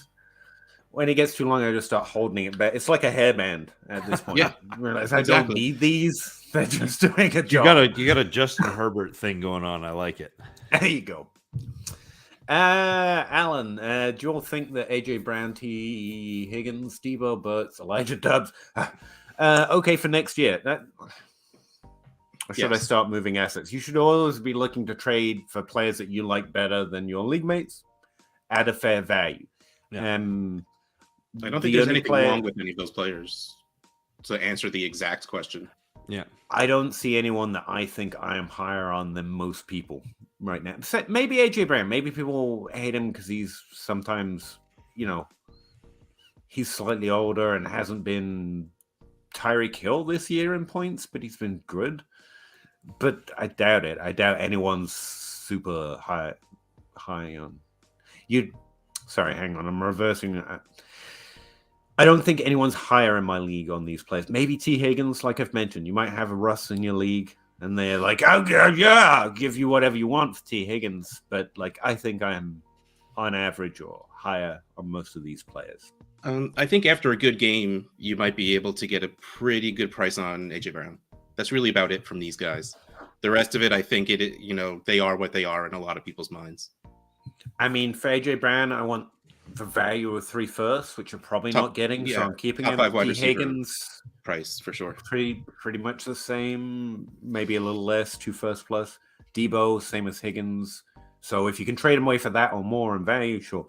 But I'm just holding right now. I want to see how the upside plays out. That's why I bought the ticket. Elijah, no, everyone still hates Elijah. Dubs, if I could get a second, I'd trade him. Yes. I used Dubs as a throw-in to make a trade go through the other day. I felt completely fine about it. That's a better way of doing it. Like add him to something and then try and move up in draft to the first or get a high rank player. What you should do is go trade for Amon-Ra St. Brown and then change your team name to All the Leaves Are Brown. You get AJ, Amon-Ra, we're good. Little Mamas and the Papas. You guys are all way too young for that. Probably. Alan, is Ken, ETN, JK, Donta Foreman? Donta Foreman? It's got to be Foreman, right? Anyway. Ken, ETN, JK. Yeah, Deonta and Dobbins good to go with next year as well. Well, the answer is yes. Don't hold running backs for next year. Wait, isn't JK and Dobbins are the same human? That broke my brain for a second. Yes. Every ETN, Walker and ETN, yes. Everyone else, no. If you're in the playoffs, you're using them to try and win right now. If you're not, trade those points to the teams that are trying to win, or you hold them. That's what I'm doing with those players. Dobbins is already injured, so I don't think there's much you can do but hold. Yeah, I think. But I would try and trade Deontay if I'm not trying to one. win anyway. Can I get a first for Dobbins? Cool. Dobbins may come back at the end of this year too, Peter. Oh, there was a video today of him tackling a tackle dummy, which doesn't make any sense, but he was practicing ish. So yeah, they're running back, so I will trade their points if I can. If someone's interested in trading for their value, I'll do that too, because they're running backs. If I don't want their points, I'm more likely to trade them. But I expect them all to be good when they're on the field and healthy, because they've proved they can do that. How do I start Mike White? Is this question more to your way of playing, Zach, where are they at the point where you trade them away? Have they hit their... It's time to trade them away now because I drafted them. You know that cycle that you do? Yeah. I think ETN's the only one that's kind of there. Yeah. Maybe Walker. No, Walker's not there yet. I think you get another year out of Walker. But ETN, if I can, again, but you're looking for those young, proven wide receivers. So you're looking at that. The Waddle, I like St. Brown a lot. But that tier, that ilk, Higgins, Olave, that tier. I think Olave, I know that you haven't seen much of him, and the same thing with Wilson. They fall in that lower tier of young proven wide receivers to me that I would. Those will be good trades to do. I think the way Zach does that's a really smart way of doing it too. By the way, Blockbuster trade just went down in a Trade Addicts League. And I say that with the most sarcastic voice I could drum up. Dearness Johnson for $2 in Fab. That is 1%. Can I get, instead of the $2 in Fab, a double cheeseburger? I was finally able to trade Jeff Wilson, by the way, in the Trade Addicts League. Someone finally gave me a second round pick for him. Anyway, D. Magoon, who do I start? Mike White or Jimmy G? I can look it up. I think it's Mike White, though, right? I have no idea. It's okay. I don't have any Mike White, and I have Jimmy G on a few teams, just not as my QB 1 or 2. So I honestly don't even know who's playing who yet. Could you read this for me while I look it up? Bex, should I send a mid-23 third for Zach Wilson in Superflex? Manager said he would take any third. QBs are... It doesn't matter who your QBs are. Yes. You take a third that... it's a QB that has a chance to start for a third. Yes. Yep. It doesn't matter how bad they are. Yes. Yes. Tim, hey guys. Hey. As a number 5 seed with a matching top 5 max points for, do you push for the championship? Hold tight, understanding you won't win, or try desperately to sell assets to improve your draft stock? Well, we said before that you're making the playoffs. Anything is a crapshoot after that. Yeah. So you have a top 5 scoring team, assuming at least 5 teams make the playoffs, you're in. I don't think you need to change anything. Just hope to get good weeks in the playoffs. Yeah, it's Mike White. 100% on rankers this week. I have Mike White higher than Jimmy G. So, yeah. He's projected for... I don't know, but Miami's given up 330 yards a game in the last 3 weeks. Oh, no, wait. Sorry, I have it backwards. Yeah. Jimmy G is projected for 17 points. Mike White's projected for 14 using the average rank. So, it's Jimmy, actually. Sorry. Apologize. Where were we? This one? I answered it. We did this one? All right. Yeah, play. RM21 on a rebuilding team that has 3 23 firsts in the top 6 picks and 5 23 seconds. Would you try to trade the seconds for 24 firsts? Absolutely. Move. Or current players. Certain players, those proven young wide receivers are always good bets. I think you can make moves at tight end. Let's not start the argument. Or quarterback, like we've talked about. Try to get that top 5 upside. Look, if it's Pat Fryermuth, you go do it. Otherwise, you don't. I would say I'm all about giving up seconds to get tight end. Yeah, like that's fine. That's where if I was going to draft a tight end in a draft, that's what I would be spending his second round picks. So if you can get a proven tight end Freiermuth for a couple of seconds, yeah. And to be clear, second round picks aren't nothing like they are to Zach for me. Like I think there's some really interesting players you can choose in second round drafts, especially in a thick draft. But your head's in the right place. You're not just thinking about the 2023 class. You're trying to get value, move value forward, so your team's constantly going to have value. I think this is the right. Peter, you're misrepresenting my disdain for seconds, because my disdain for seconds is during the season. Yeah, in a draft, I will go acquire the second round pick that will get me the player that I want. And if I do not have my second, because I don't care for seconds and I'll trade them during the season, I will trade a third and next year's second to go get the player that I want. But like, all seconds are not created equal. I want to go get a specific player. So like 6 seconds, that doesn't do anything for me, or 5 seconds, but a specific player in the second might. That's all. I get it. No, makes sense. Peyton, evening, gents. I have a 10-team league that would like to expand to 12. This is going to be a Russ question. We'll probably have to wait until next season. Yeah, always make changes in the offseason. But I need to plan now. Any advice on league expansion? First advice before we throw it to someone that's actually commissioned leagues, Commission Possible podcast. Yes. Listen to the entire run. That show is effing amazing. Like, Scott and Ryan are just in general, but I think they actually deal with this question at one point. Now, plenty of times, yes, over the years, yeah, they do. Am I the only commish here? Like, should I just start talking? I do not commish. Do I look like a person anyone would put in charge of things? No, I'm never in. Don't do that. Yeah. Okay, so I honestly don't think you have to wait. You can, just so it's. No, here. Okay, I'll say how I think you handle it. You decide if you feel like you need to wait. What you're going to do is give them. Okay, no, I'm trying to figure out where to start on this. All right, let's leave the rookie draft out. What you will do is give each team. Nope, step further back. Make sure these two people coming in know they will have bad teams to start with. There's no way they are walking into a good team. It is just, even expansion teams in real life, they're bad when they come in. You handle it sort of the same way. Each team in the league can protect X amount of players. It's usually starting lineup plus a half, because usually if you start 10 players, your roster is usually around 25, 30. So let them save about 15, protect 15 people, and the 2 players draft on the rest of that lot. If you want to make it really fun, you make it 16 or 17 and work their rookie picks into that draft as well.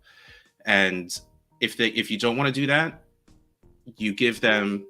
There are some people that would say you give them the 101 and 102. I think that's a bit too much, especially in this year. You could either give them random first, like literally. No, that screws with it too much. I would say maybe you give them the 111, 112, because 201 is the 201, but making the 105 the 106 is a little shitty to the person that had the 105. So like that's a way to give them a couple of rookie picks to get them in there to make them get into the fold a little quicker. So I don't really think you need to wait per se, but it might make it cleaner if you do. But that's really, I think, the best way to handle it is, hi. Am I talking too long? Sorry, I was waving at Zach. I just figured we could do stuff while you're dealing with it. Well, now I feel self-conscious. And sorry, I wasn't trying to interrupt. You just no, but like that's what you got to do. Like that's really the only way, unless you want to be a real dick about it and make them just draft from the waiver wire and really just have a good laugh at these people. But that's messed up. But I have heard people that do that. But you'd be surprised how not atrocious of a team you can build by doing a draft and what you like, they'll have a snake draft of all of these assets that are thrown into a pool. So like that's, yeah, I mean, I'm just gonna start repeating things if I keep talking. So do what I said. If you feel like you need to wait. I don't really think you have to. I think you could do it this offseason.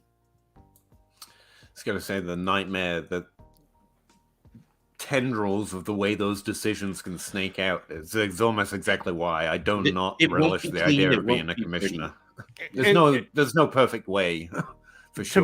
To me though, Russ, I think you're right that you don't necessarily need to wait because it doesn't change the rules of your league. So your roster construction isn't necessarily changing. You're just you're having a draft where you're not protecting your entire roster, and other teams are kind of poaching off.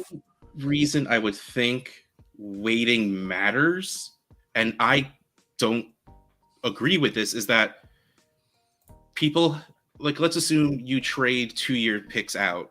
So people have made moves with 24 picks, and then you're slotting in new people with a full round of 24 picks, and that makes it a little messier.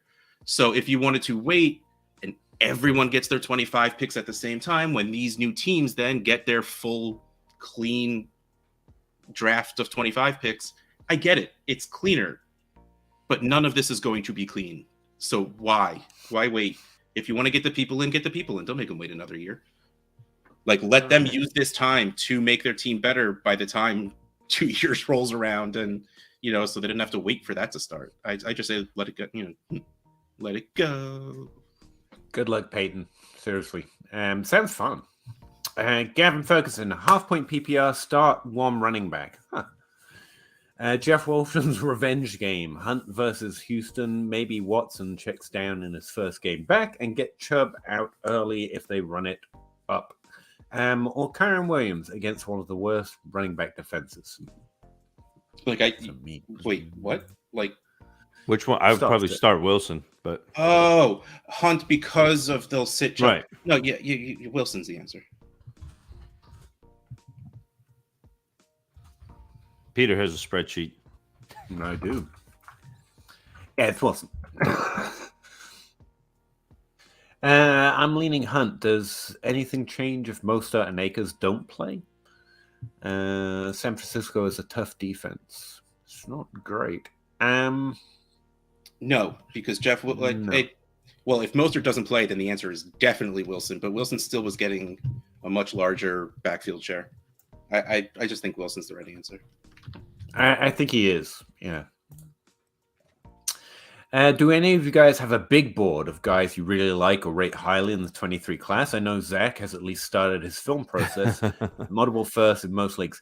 From my part, I've started to play around with rookie statistics a little bit, but that's more adding, at which point I'll start looking for a way to use them and how they back test.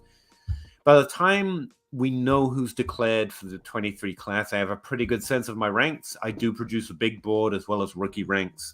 But yeah, it's going to be the off season before I have anything to go, hey, here's what I think, apart from just active thoughts as I go through it. And same for me. It'll be mid-late January, early February before I give I do a pre-draft take on players, and then after the draft it kind of shuffles things. So that seems so long from now, and yet I know it won't be nearly long enough. And I will say the thing I tell people every year is, trust me, there'll be more than enough time to get bored of hearing what I have to say about rookies before the draft gets here, because we rush up to it and then we're like, oh, I just have to say the same things over and over again for 3 months. So enjoy the enthusiasm, but I will get it out. Peter, there's only 45 minutes until December. That's true. It's really weird to hear out loud. Not gonna lie, I wasn't ready for that. Thanks, Open 24 Hours. Hit that like button. Thank you, Gavin. 12-team 1QB PPR start 8. Would you trade Paris Campbell and 2 late 23 thirds for Cam Akers? No, probably not. No. Did you just take Paris Campbell in a trade? No. true. Thank you for that. I took 2 late thirds in the trade. Yeah, I think we're just done with Cam Akers. Unfortunately, so do the Rams appear to be as well. Gavin, not surprised Zach takes Garrett Wilson. It's just an injury victory lap here. Wide receiver 3 at best behind MT and Landry. I mean, he's not been wrong. Landry's been injured. MT's been out. So yeah, and again, that was not a knock on Olave. It was Olave as a rookie coming in behind 2 really good veterans who happened to be hurt all year. It's been fun. It's about time someone backed Zach up. He's been backing me up all show. I appreciate you, Gavin. Thank you. Joe, thanks for the feedback, Zach. Oh no, we love having the chat. Joe, otherwise it's just us arguing at each other the exact same way. Like we know. I mean, that's fun too, but the chat's more fun. Yeah. Joe, 12-team PPR Superflex half-point tight end premium. Give Swift and Chase and Rashad White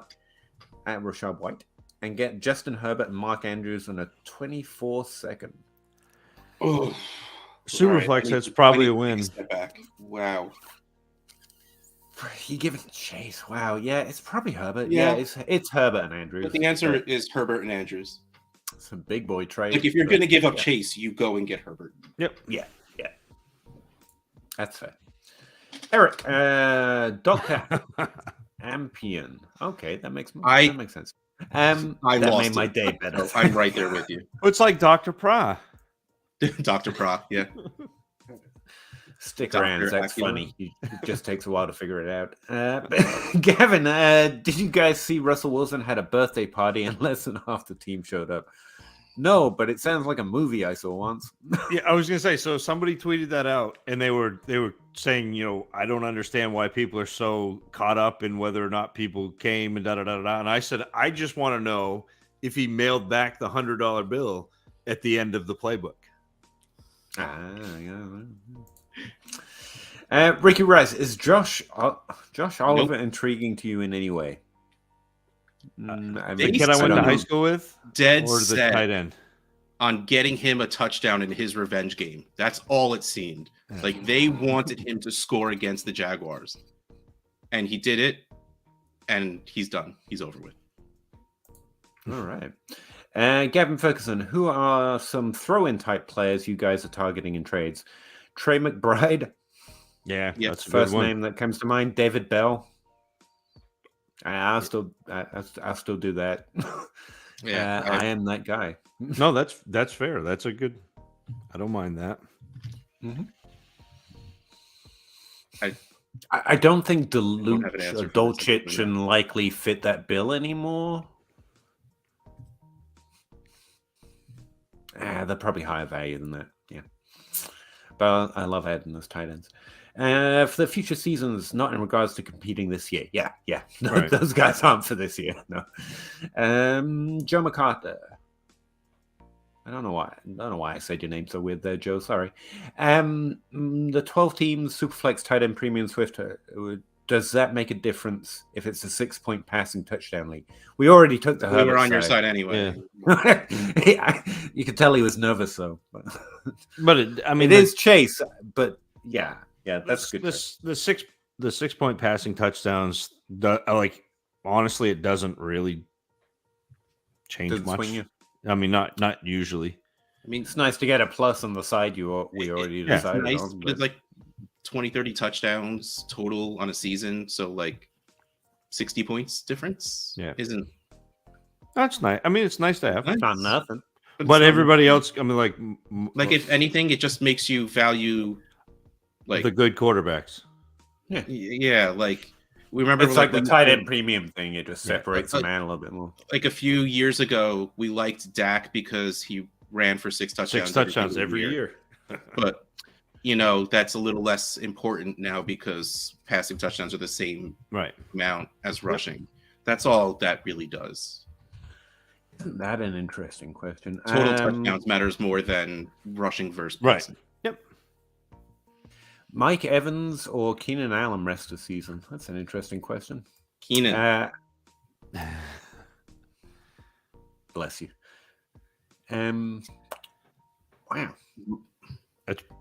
if I am going to just pray to the injury gods that Keenan Allen actually plays the rest of the season. If that is the case, I take Keenan over Evans because Evans, well, first of all, I think they play the Saints this week, in which case Evans will not do well because Lattimore has had his number since rookie year. And man, like he disappears games. Keenan doesn't do that. Though Evans can Keenan have Allen. more. Sorry, go ahead. I've more been Keenan Allen over Mike Evans ever since they both came into the league, to be honest with you. And it's interesting, because for a while now, Keenan, I think most people in Dynasty have been done with him. And now suddenly we're right back there where the older volume guy is back with the fancier no yards after catch guy. It's just interesting. This is, I don't know. It's close enough that I wouldn't make a call. Evans so I guess Keenan.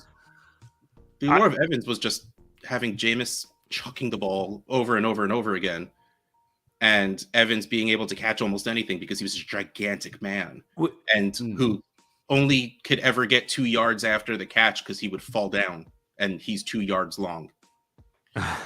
the fact fall after catch. No, I took a dislike to Evans because he was and continually valued as a young with top 12 player over other young top 12 players, despite the fact he was the only one who hadn't finished inside the top 12. And I took an early dislike to him on a value lens that way.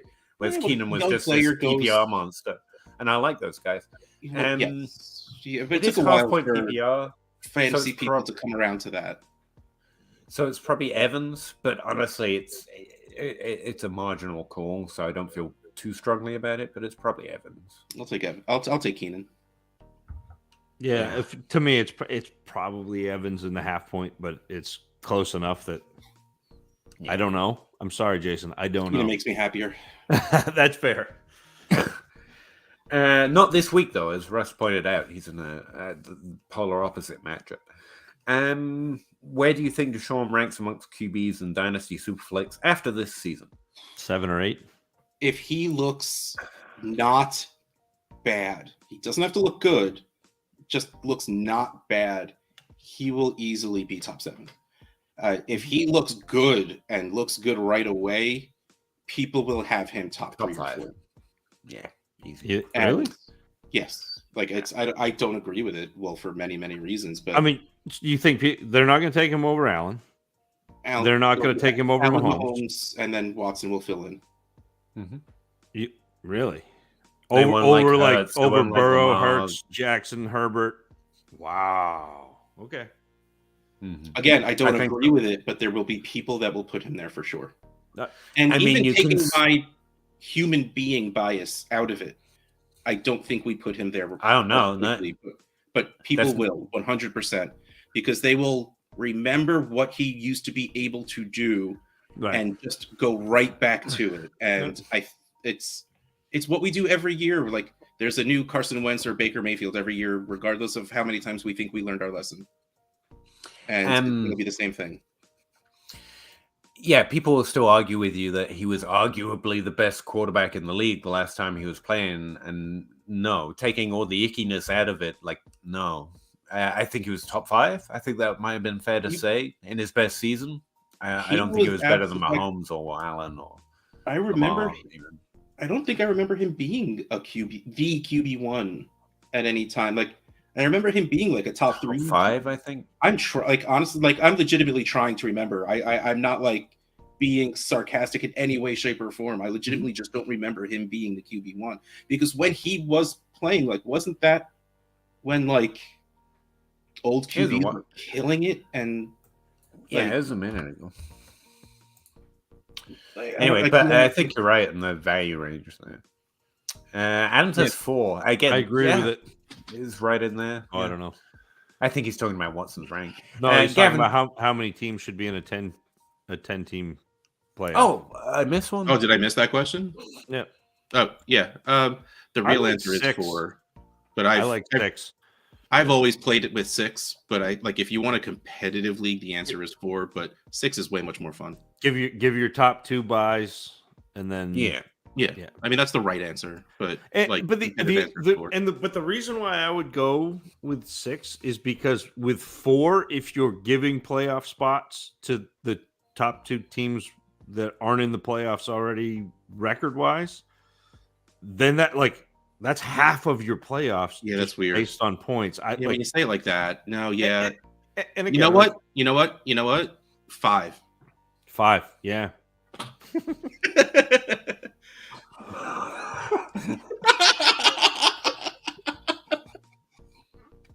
Just reminded me of a Jeeves Wooster line.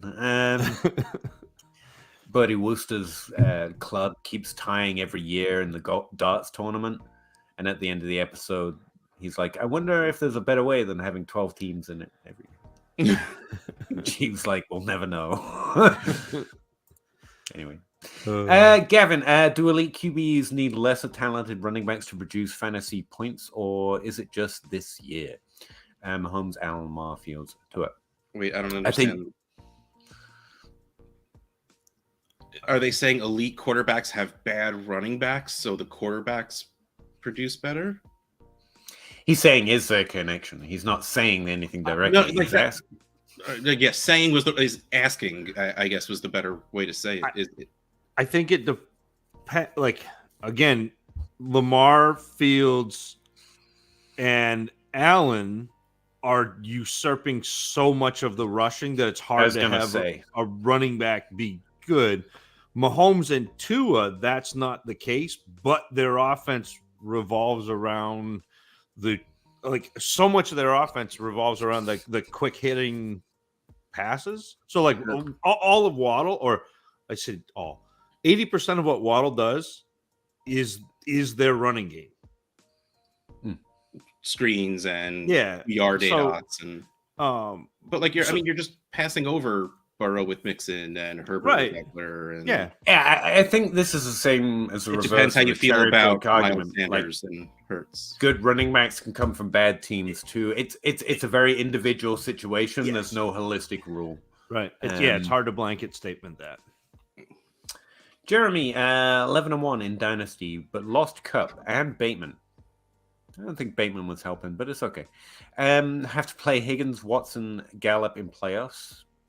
That's honestly fine. I think that's fine for a playoff run. I'm not thrilled about Gallup, but I love playing Higgins with Watson, what he's doing right now. Like Higgins is at least safe, and then Watson gives you that random 3 touchdown upside. Yeah, but don't trade Jacobs if you're going into the playoffs. He does have a very tough schedule, but still, he's doing way too well to trade him away. Even if you are getting 104 DK ETN now, like just that's a value trade. Yeah, but you don't know if you don't know what's gonna happen with ETN because ETN went off with a foot injury. He was limited in practice today. They said he could have come back if they wanted him to. Right, but again, you're like that Liz Frank. Like you're worried about that rebreak. Foot injuries are scary. Yeah, no, I'm agreeing with what you're saying, but somehow it sounds like I'm arguing. You're right. I would find something smaller. He's trading for 3 things that are going to be higher drafted in a month. So, like, this isn't about whether ETN's healthy or not for me. It's like, should I make a value move? I mean, I don't mind the value move. Will be more valuable. But you're losing. The thing is, you're losing a lot of points by trading Cup away. You're getting decent points with DK. To me, it'll come down to A, is there a trade deadline? B, when is it? C, how active is your league? Because if you could take this and then send the 104 and ETN for someone really good, then throw DK in your lineup and go get another great player because ETN hasn't been it for the past few weeks. And the 104 is really nice. But do you think you could go trade the Jacobs, Bateman, and Cup for the 104 DK ETN and then turn around and trade ETN for like Eckler? Would love that. Because then you still have the 104 you're rebuilding. You get DK who, for whatever he is a good wide receiver. He's not going to produce like Cup, but he is a solid wide receiver going forward. And then you get the Eckler like RB1. I don't know. Yeah, if there's a middling / bad team that has any of those quote unquote older guys, CMC, Derrick Henry, Chubb, Mixon, but like any of those, and if you think you could flip ETN to them for a running back that's scoring a lot of points, but the funny thing is, like Jacobs is the that guy too. Yeah, yeah. Can you make this smaller? I guess is the better question. Like, Bateman, like Cup for DK, straight up. I would do that right now. That's the thing. I don't understand what the other team's trying to do. Yeah, because you're talking about wide receiver help. No, yeah, Cup for DK. I would do that right now. What is the other team trying to do? I mean, not to interrupt the thought process here, but the other team is, I don't understand. Why do they want Jacobs if they're also trading for Bateman and Cup? I don't know. Well, and maybe they're not. He said he's trying to trade Jacobs, Bateman, and Cup for that. So maybe the other team is sitting there going like, Jeremy, you're both trading for points, which I think is counterproductive. I would rather, take Cup out of it, take Bateman, give him Jacobs for DK in the 4. Well, but if you're 11 and 1, I want a different trade. Different trade. But if you're 11 and 1 going into the playoffs, you don't want to trade Jacobs. No, I seriously think that's what I mean. Cup you either go DK, go trade Cup for a wide receiver. Yeah. Like I don't. Also, if you're 11 and 1 and they're trying to get Jacobs off you, like I don't know what. I think there's a trade here. I don't think this is quite it. This is not it. No. Or go send Bateman. But Zach is right. If your league is active and you look at the rosters and there's some other moves you can make with those pieces, there's plenty of ways you could walk away trying to win still. And you've definitely added value to your team. DK is going to be drafted over Bateman by a lot. And 104 is worth more than Jacobs by August, and Cup and DK is probably the fairer comparison there. I think DK will be above. Yeah, be above Cup. There's a way through here, but I think this trade's slightly wonky. Sorry. I just find that interesting. Like, I don't... think if you simplify... If you're going for points, so you want DK, I don't think you ought to be... Like, trade Cup straight up for DK? I would Cup do that. And Bateman for DK.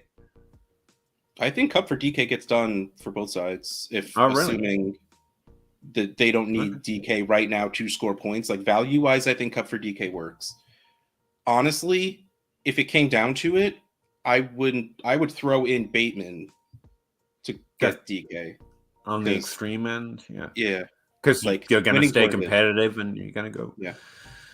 Yeah, either way, if you're trying to get points, the 104, to put it another way, the 104 isn't as tempting, do you? If you're like, I've lost too much, I want to go for value, this is fair. But I think at 11-1, to Zach's point, like, you should... I don't think Higgins and Watson and Gallup as starters is so terrible. I'm like, well, I'm throwing it away now.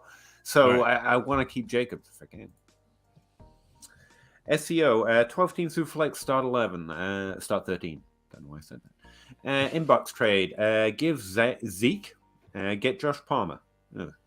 My team is not ready to contend. Are you ready to believe that Josh Palmer is the new Mike Williams?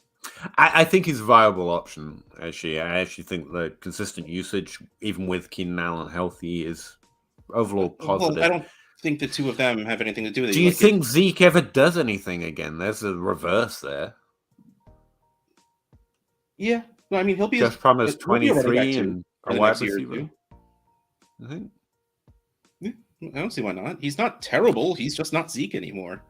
I would be surprised if you can't find someone to give you more than Josh Palmer for Zeke, to be honest. And start 13. Yeah, you know what? I'm just gonna say yes. I think especially if Mike Williams doesn't really come back and do anything the rest of the season, I think Palmer will start Palmer won't start it. The Palmer over Mike Williams next season in the NFL will start, and that will drive up Palmer's value. Nothing will ever drive up Zeke's value again. I think the upside here is Palmer, which is weird to say. Like, I'm surprised you can't get something else for Zeke, but running back, right? So, I think it's fine. I would rather go to a contending team and say, I'll give you Zeke in my second for your first. That's a much better idea. That's always the default answer. Yes. that's any guy that's worth around a second. You add a second to go get a first. I would rather do that than get Josh Palmer, though. I'd rather have a first than Josh Palmer. Fair I think this trade's fine, but try that idea first. Yeah. Mike, 12-team, 1 QB, start 7. Give Saquon, get Sanders, and a late 23. Yeah, no, I'd rather have Saquon. Oh, I didn't even listen to the second half. I heard give Saquon. Like, no. No. Especially just keep 7. Saquon. No. Unmemed, you should still keep Saquon there. Joseph, 12-team, 1 QB, half-point PPR. Just got a contending team to overpay for Singletary. Nice. Basically needed a second running back. Definitely like my ability to turn around my really bad team next year. Fair enough. I try not to. Yeah. I want him to overpay. Singletary can do things, but value's value. Flosaurus, there was no question there. There was just a flex. I'm out of contention. 12-team super flex, 1 point. It's PPR league. Hunt, Foreman, Kenyon. Can't get a single second for them packaged or separate. To just take a random third for Foreman or keep the guys for next year. If you can't trade them for a second, what do you do? I think I keep Hunt. They traded for Foreman and Kenyon Drake. I traded both of them for AJ Dillon and AJ Dillon's a good one. Was it a second? I think. And I didn't necessarily like it at the time because AJ Dillon is super meh and it's a super rebuilding team, but is easily the best value I could get, and I just took it and ran. I think that's the answer. These, maybe Hunt's value might at least be decent if he goes somewhere else. Yeah, I would keep Hunt. I think there's no reason to trade him if you can't get a trade you like. And I think that's the answer. If you can't get seconds, I mean, not everything with value is draft picks. Go target. It was a younger running back with the package, or a Josh Palmer maybe. Yeah. Spock 498. Chase or AJ Brown plus a first. Chase. Yeah. Yep. My concern regarding Olave is Saints traded their 23 first to go get him, and they are in a salary cap jail. They've been in a salary cap jail literally as long as I've been playing fantasy. And they trade their first often. Remember. So this is not a new situation for them. I can't see a path for a quarterback to get that. That's true. The majority of the time they were doing that, they just had Drew Brees, so it was fine. But your thoughts would be appreciated. C commit TE sleeper. I mean, did have a couple of touchdowns. Yeah. Like the last couple of weeks. Asking if Cole Komet's a sleeper? No, I think he's staying. Who's barely a sleeper this offseason, for example. Like people were interested. But I think Commit's doing pretty last year. And I'm very curious to see what would happen if Fields comes back with Komet, because now there's no Mooney. Like, so that, like, I think Komet can artificially inflate his value to people that just box score watch. All the equanimous St. Brown. Oh yeah, baby. In regards to how do they get a quarterback? I don't know, obviously. But we're also seeing the NFL, as well as getting sharper on running back, is taking, the cast-offs that they know are half decent. You've got the Jared Goffs, the Jimmy Grahams rolling around the league. Matt Ryan has put up perfectly fine production in Indianapolis when they weren't declaring they're going to. There's a lot of that decent quarterback play that they can trade into. It can get better than Andy Dalton and Jameis Winston. Yeah. Geno Smith, for example. So they're probably going to go that route. That's a very safe thing to do, to be honest with you. That would be my guess. But hell, there are so many good reasons I don't work in an NFL front office. Fantasy, though, something I like. I play fantasy. I can do that. I can't play NFL. I can play fantasy. I don't care. There's a relationship between quarterback and wide receivers, obviously, and we talk about where the line is, but ultimately the real answer is that's a very individual answer too. Olave with Winston, Olave with anything that's decent, he's going to be decent. And I don't need him to go. I don't need them to get a Justin Herbert to think he's going to keep being good. We just need an Andy Dalton or a Mike White. Just not a Zach Wilson, please. John Smith. 12-team Superflex tight end premium 4 PPR trade. Mike Gesicki. A lot of Mike Gesicki getting traded around. And a two mid-23 thirds for Elijah Moore. Elijah Moore. Good trade. Yeah, good trade. I traded second and a third different years. So I paid more, I think. I think you did good. Eric got offered Taylor for Jefferson. Jonathan Taylor for just Jefferson. I mean, if it's Jamar Jefferson, yes. If it's Justin Jefferson, no. Fair enough. I did not. It didn't specify. No, bud. I mean, Taylor's great. So don't let me be clipped in a year laughing at the idea of getting Jonathan Taylor while he tears up the league once again. Taylor's great, but we're going into an off season. You just keep wide receiver. I do appreciate the Taylor Swift joke. That was my. This is the Taylor Swift class because Jonathan Taylor was running back 1, Swift was running back 2. Fair. Marvin, 24-1 and Dalvin Cook for the 102. 102. Yeah. Dalvin Cook's trading for so little, to be honest. But the 102, literally the 102 this year. That's a lot to put. That's a good player. Yeah. Mm-hmm. I still would rather have the 102, but that's a lot to give up to get it. Without even thinking, I said 102. We're at the point where it's rough to get a first for Dalvin Cook. Yeah. So a 24 first and the 201 isn't getting you to the 102. Right. So Jonathan Taylor, the past 3 games, has put up 24, 16, and 19, but they were all bottom half defenses. I get that he was really bad besides the first game of the season, but do we think he's good now again? I mean, he's always been good. He's always been good, Chris. Their offense has been bad, but he's been good. He's good. I know he did not produce, but that's more of a function of their offense than Jonathan Taylor. Jonathan Taylor is good. Ugh. This week 14. Don't make him do the Garrett Wilson rant again, okay? The Colts again have a week 14 bye. They had that 2 years ago. It's awful. Or was that last year? I think that was last year. You'll like that one. And the sky is open 24 hours, but not in a row. That was a good one too. Gavin, Zach, you've been working out. Russ, no one has a better prepared beard, and I'm including Clooney. Have I been working out? Absolutely.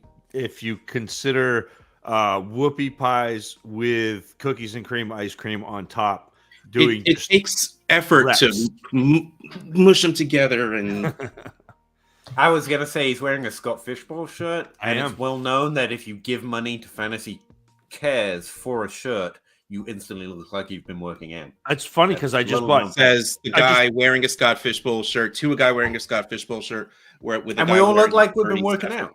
So, hoorah. Scientifically proven. I did go watch a first grade basketball clinic yesterday, so that kind of counts as working. Were you sweating? Watching the tape, I didn't know first grade basketball was a thing, but it is.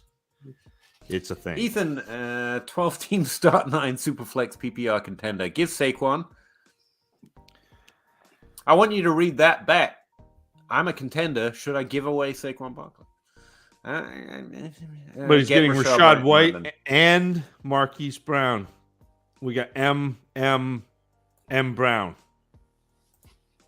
Wait. Oh, Saquon for Rashad White. This is specifically tailored to Peter. Is it London or Brown?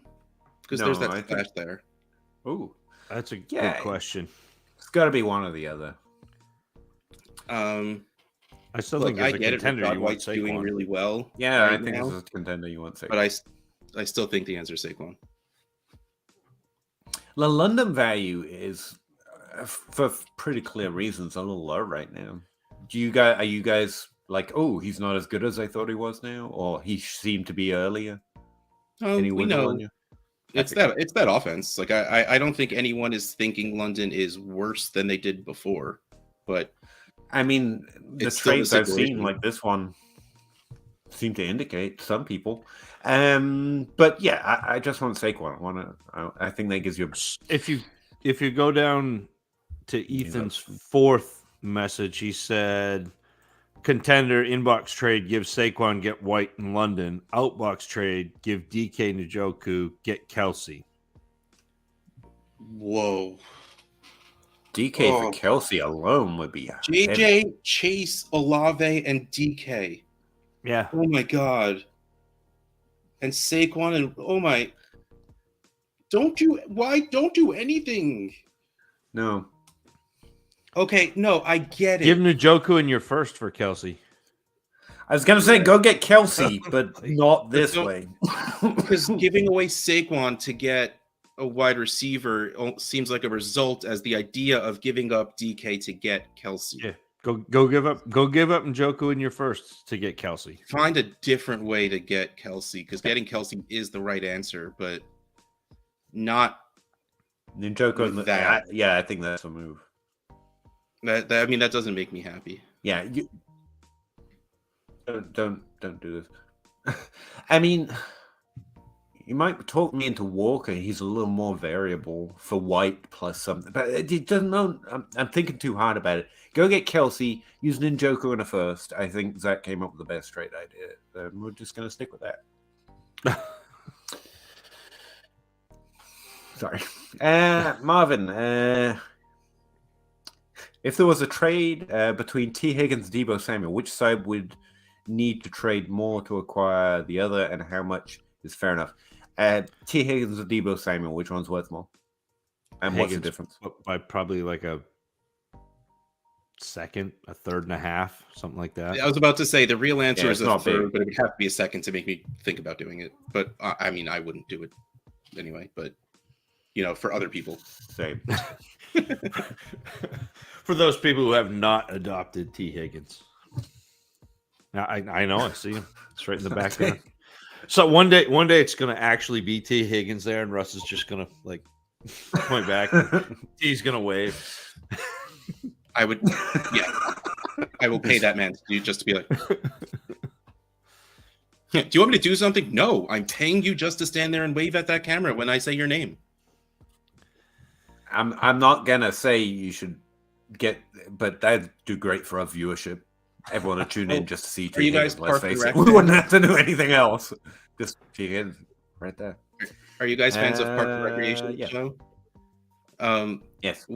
Tom Haverford. They start Entertainment 720 and they pay Detlef Schrempf and Roy Hibbert just to stand there and shoot baskets for no reason whatsoever. Like T. Higgins is there just tossing the ball and catching it to himself. Kind of reminds me of basketball with Kareem. Kareem Hunt's goggles. Kareem Hunt's shoes. Kareem Hunt. It gets out, clocks out. Yeah. Oh, that movie is so brilliant in so many ways. Devin Stately, is Mike White a hold? Do you foresee him gaining the job into next year, therefore gaining value? Blah blah blah. What are we doing with Mike White? What's the trade? I'm pretty happy if I have Mike White right now. He's got a shot. I think he deserves a shot to try and do something with that job. Yeah. I'm not selling for 2/3. I'm selling for a second. I would, yeah. You'd sell for a second. Wow. Yeah. I mean, for a first. I don't think you're ever getting a first for Mike White. As much as like so his career has been interesting. And last year he had one really good game, one game where he threw a couple of picks, and one game where he threw 4 picks. And then this year he's had one good game. He'll have another good game this week. Like, I don't think he's an NFL starter, but I think he's a decent bridge gap. And if I can get a second in a super flex league for a decent bridge gap, I'm going to do it.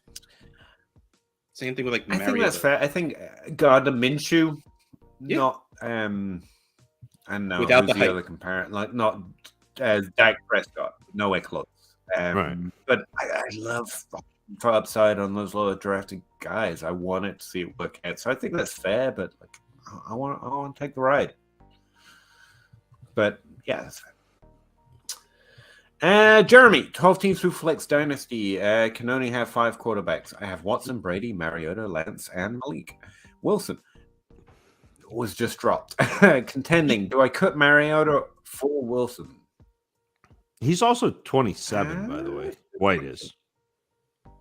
Yeah. He's been in the league for a bit. Yeah, that's fair.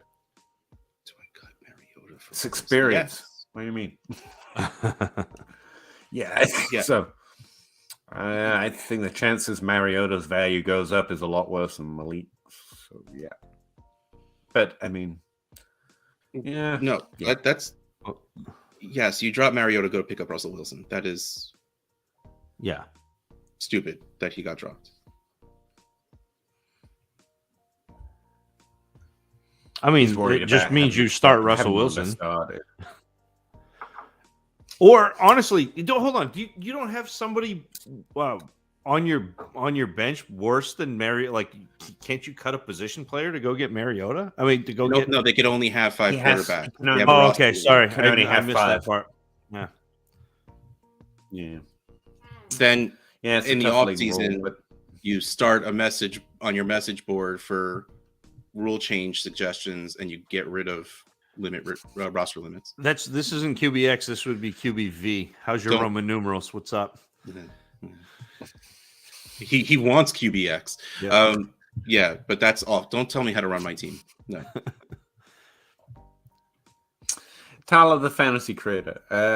Russ responds to my DM during this show. I must be important. No, it's just that this show is not important to him. I have no attention span, and I have to look at moving things, and I see the blinking. I have a message, and I can't help it. And dude, I don't know what I did, but both of my pointer fingers got straight. I don't know. I always said that. Rookie season is too long for the amount of content I create in that time period. Oh, that was a while ago, but yeah, exactly. Yeah. I mean, honestly, I like the time because I always feel rushed. But then once the minute I get it done, I'm like, oh, yeah. Well, see, we got it timed with the dummies because we do 2 running back shows, 2 wide receiver shows, a quarterback and tight end show, and then a catch-all. And by that time, it's the draft. And then you have more stuff to talk about. Well, you've always been better than me, and I mean, it was mostly Lincoln. Kyle. I think I'm getting some lag. Sorry, you look good. Storm must have moved over to me. No, thank you, Lincoln. Hey guys, I made a trade in my trade deadline. Made a trade in my trade deadline. I made a trade in my trade deadline. I'm reading that right. Let's make that at. I give DK Carr and Samaje for Chase. Yes. Yeah. And a 24 something second. Yeah. Yep. Yeah. Do that. I thought I got a good deal. Did I? No, you didn't. No, that's a good trade. Yep. Hey, but how about that other 2017 running back finally getting good? Samaje P. He now has Chase and JJ.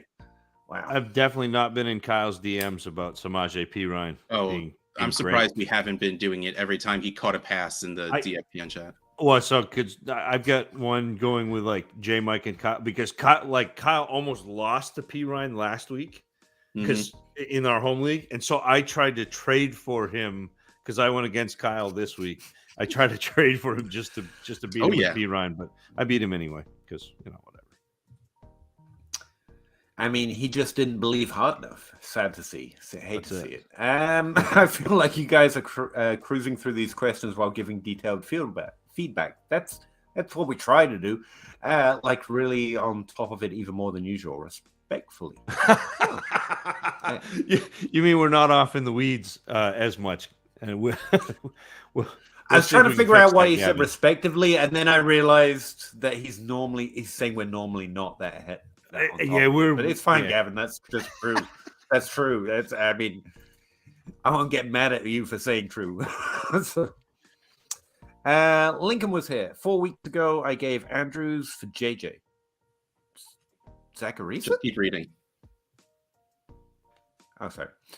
Same league as Chase trade. Andrews was really valuable because of tight end premium. Gets 2.5 PPR points, and other positions only get 1. I still own Kelsey. What is a tight end in the league?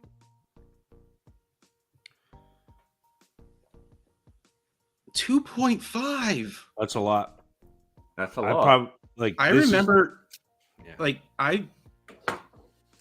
I put up that the trade that's at enough. 1.75, and honestly, I thought of 1.5 was the only thing I saw around that, and I just didn't think it was anything worthwhile. And I was called crazy for going to 1.75. I think that's enough that I would have to rescale it before offering an opinion. That's Kelsey is the 101. I think the same in this rule league still works. 2.5 PPR. Kelsey is the 101, and Andrews is also the 101. 103. Oh yeah, and Kyle Pitts is the 101 to someone. Got it. And you should probably trade for Faramuth or maybe Kittle. Kittle's probably a good one. Wow, yeah, that's heavy. A good trade zone, man. You got Chase, you got Chase, Jefferson, and Kelsey in a 2.5 tight end premium league. That's nice. Alec, I just wanted to say thank you guys so much. You guys are much appreciated. Thank you for all you guys do. This is it, really. I mean, you're welcome. Thank you very much. But this is what we do. I'll say thank you for showing up. So, no, seriously, yeah. But so Lincoln, for reference, in Russ's leagues where it's a 1.75 premium, I took Kelsey at the 109 and then turned around and took Andrews with my second pick. And so that's, and I'm not unhappy about it. I have Kelsey and Andrews in 2 Trade Addicts leagues. Yeah. That was just, and I'm winning in both of them. Just saying. That was 2.5 is crazy. Yeah. Senior, or just Senior Long Johnson. 12-team 1 QB start 10, no tight end premium. Contending. Give a late 23 first and an early 23 second, and Khalil Herbert and Duvernay. Get Andrews. Worth it? Yep. First, a second. It's still a late first and a second, because the rest of that is whatever. So a first and a second for positional advantage is still worth it. Yep. Yeah. That's league. Yeah. Chuck, hi guys. First year commish. Oh, good luck, man. That's a tough job. What should the off season look like? Do you recommend a 2-3 month shutdown break? Nope, because then what's the point of it being a dynasty league?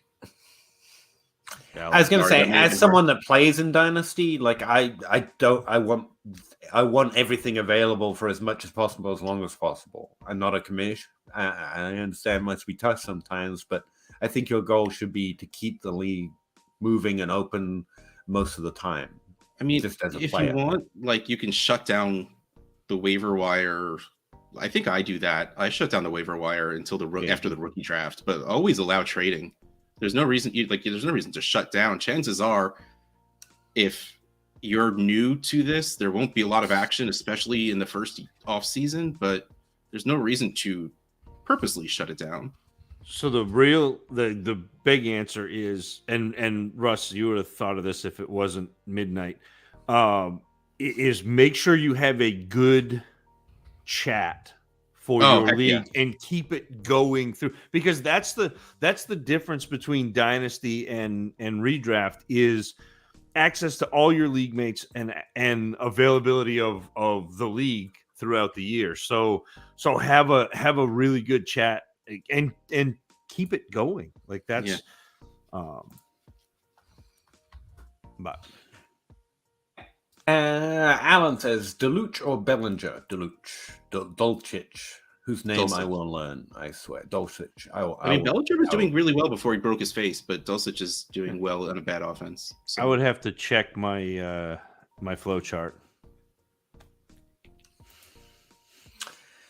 Bellinger is back. Nice. Sorry, that's back. Yeah, I still think you did it right. We are back. We are back. Sorry.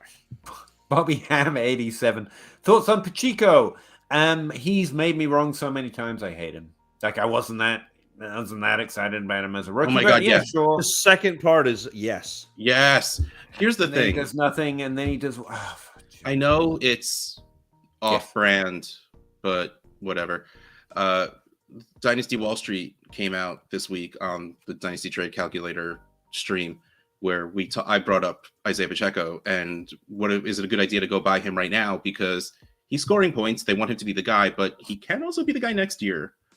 I'm still not paying a first for him. So if you can get your first back on a rebuilding team, you do that without thinking about it. Yep. Yeah, that's what I feel. Like we can like Pacheco and not think that much. Recovering Ridley Truther hit send too early, trying to down tier off ETN and Walker. They make pills for that. It's okay. Who would you shoot for? Ramondre, another running? Like if you're trading down from ETN and Walker, don't think other running backs. Well, it's the way again, if it's one of those ideas where you have to start 2 running backs, I still don't mind tearing down, but that's weird. Like ETN for Oh, so you're saying a running back and a second? I wouldn't mind that. Like, oh no, you get. So he's looking to trade away ETN or Walker, and is for something and a second. So I don't mind the Ramondre in a second, especially for I would. I think you need to get more for Walker. Yes, but that's what I'm saying. Like I think again, I'm still in the hold Walker for another year camp. Walker went 3rd overall in the DLF mock I'm doing right now. Yeah, so that's one person who thought Walker was up there, but one person thought Walker was the 3rd best player in the league. Right. I normally think about switching positions. Can I go get a wide receiver, basically? But his point, like if I'm going to tear down a running back, I usually want to get an older running back who's also good and something on top of it, because that tends to be the way the value flows. I will stay higher on the older guys than most, and so I get the better trades. Ramondre is an interesting one because New England, and so that value might be there to get a second. I don't mind it. ETN's an injury risk right now, as Zach literally just informed us. So you could also find that you can get something going that way too. Go to a less competitive team that might have one of those productive right now running backs and get even more than a second. That's potentially a way to go. Okay, I feel like I close down the conversation every time I stop talking, so I'm going to stop doing that. I'm getting tired. Me too, to be honest. Made a few early moves on retoolers. Move a 23 first, not his, for a 24 first and a third. Well, only where it makes sense. I would not do that. But so he's saying the 112 for a 24 first and a 23 third. I would still not do that. Yeah, I think if it was a second, I would probably be closer to considering it. Like a 24 first and 23 second. To me, that's more of the usual deal that you see, but I like the idea of spreading picks around and not just keeping a late first because it's this year. I like the idea here. You're saying it's safe to say it's a tad overhyped. I don't know if it's over and underhyped. If it's 2017, the hype is perfect, you know? I think it depends. And the trade you got is just a regular. That doesn't feel like you could get that done most years. Get an extra third by moving back a year. Like, I don't think that's particularly overhyped. If you know what I mean, on the value side of it, it's fine. And again, like this is still a really deep like at the top end. When I say deep, I'm not talking about like this past class where everyone was like, "Oh, it's really deep," and I'm like, kind of. But like this class, it's easier for me to see higher end, at least with the running backs. I haven't watched the wide receivers yet, but there are so far out of the guys I've watched, it's been Bijan, Brees Hall, 2 other backs, Walker, and then like 3 other backs before anybody else in last year's class. So like it's and not to mean that this says there will be, but like just off as an interesting note, players drafted later in good running back classes or classes that we think are overhyped as good running back players tend to be wide receivers. Yeah. And examples include Chris Godwin, Juju Smith-Schuster fell to the second round in the same class. So did Cooper Kupp. So like what you may be saying is you traded one of those guys who actually drafted a little after the late first for a third. This is gonna end up being a post-hype sleeper class because it's been hyped up so long that and people will pick it apart and they'll like by the time we're done dissecting it, people will be like, it's not that great. It's still it's still that class that 2 years ago everyone was like, this is a really good class. It is. 2020 and 21 were both good classes that are like every pick is a hit. You know what I mean? It's not 2017, but it's a good class. But I don't mind trading the hype value, but I just don't think you got it here. You basically moved back a year for a third, and I think I could execute that, if not better, every year. Like I could get a second. For moving back a year, the typical like standard asking price is like a second. Give me a second, I'll move back a year, you know? But I mean, it's fine, but I don't think you got overhyped prices. But it's, again, you're fine. Not saying you did bad. I've hit my wall. I need to go to bed now. Yes, sir. All right. Love you all. I got to pee soon, so we're really going to get out of here. Gavin, am I tripping or is my league mate? Mark Andrews, with his age and health, is a clear Dynasty tight end 1. Yes. In Dynasty, yes. Why not Kelsey? I don't know. To me, they're the same thing, but Kelsey is the shorter shelf life, more production. Andrews is a little bit less production, longer shelf life. So it's the same. Yeah, they're like joint. They're joint tight end 1. I'll go that far.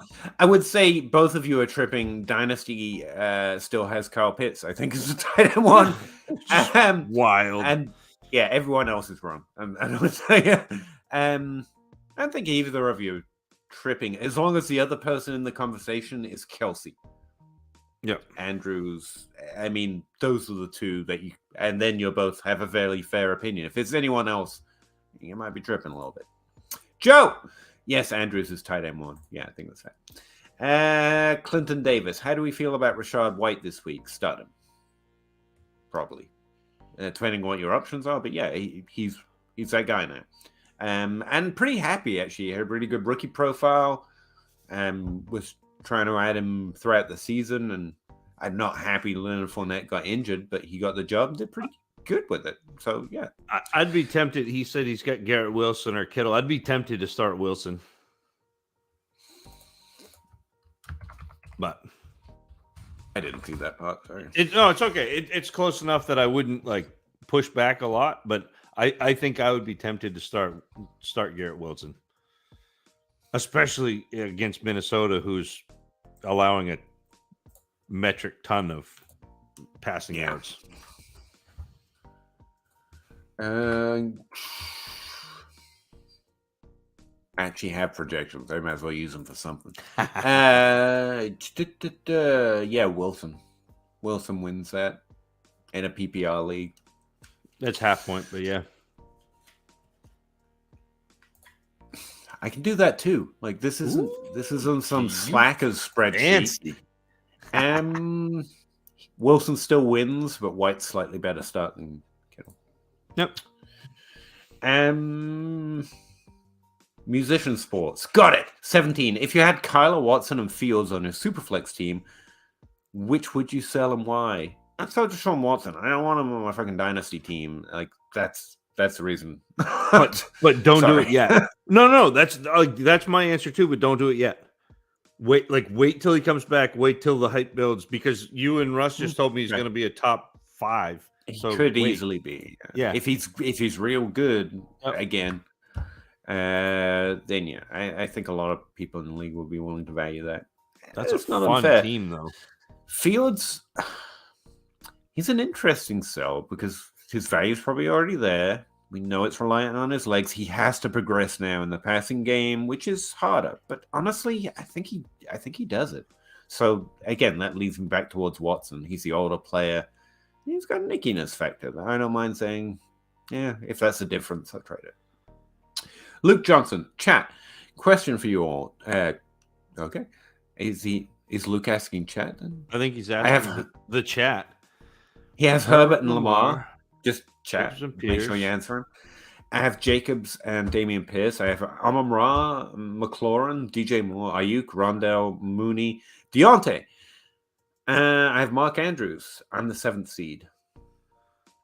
And he says, I have Breece Hall. Do I trade Breece Hall for Ken Walker as the 7th seed? I probably would not as the 7th seed. Just keep Breece. I like the energy, but your team's a little tentative as it was. If I'm the 7th seed right now, I'm trying to trade Pierce. I'm trying to trade DJ Moore. And I'm trying to tier up with wide receivers. Like, that's what I'm trying to do.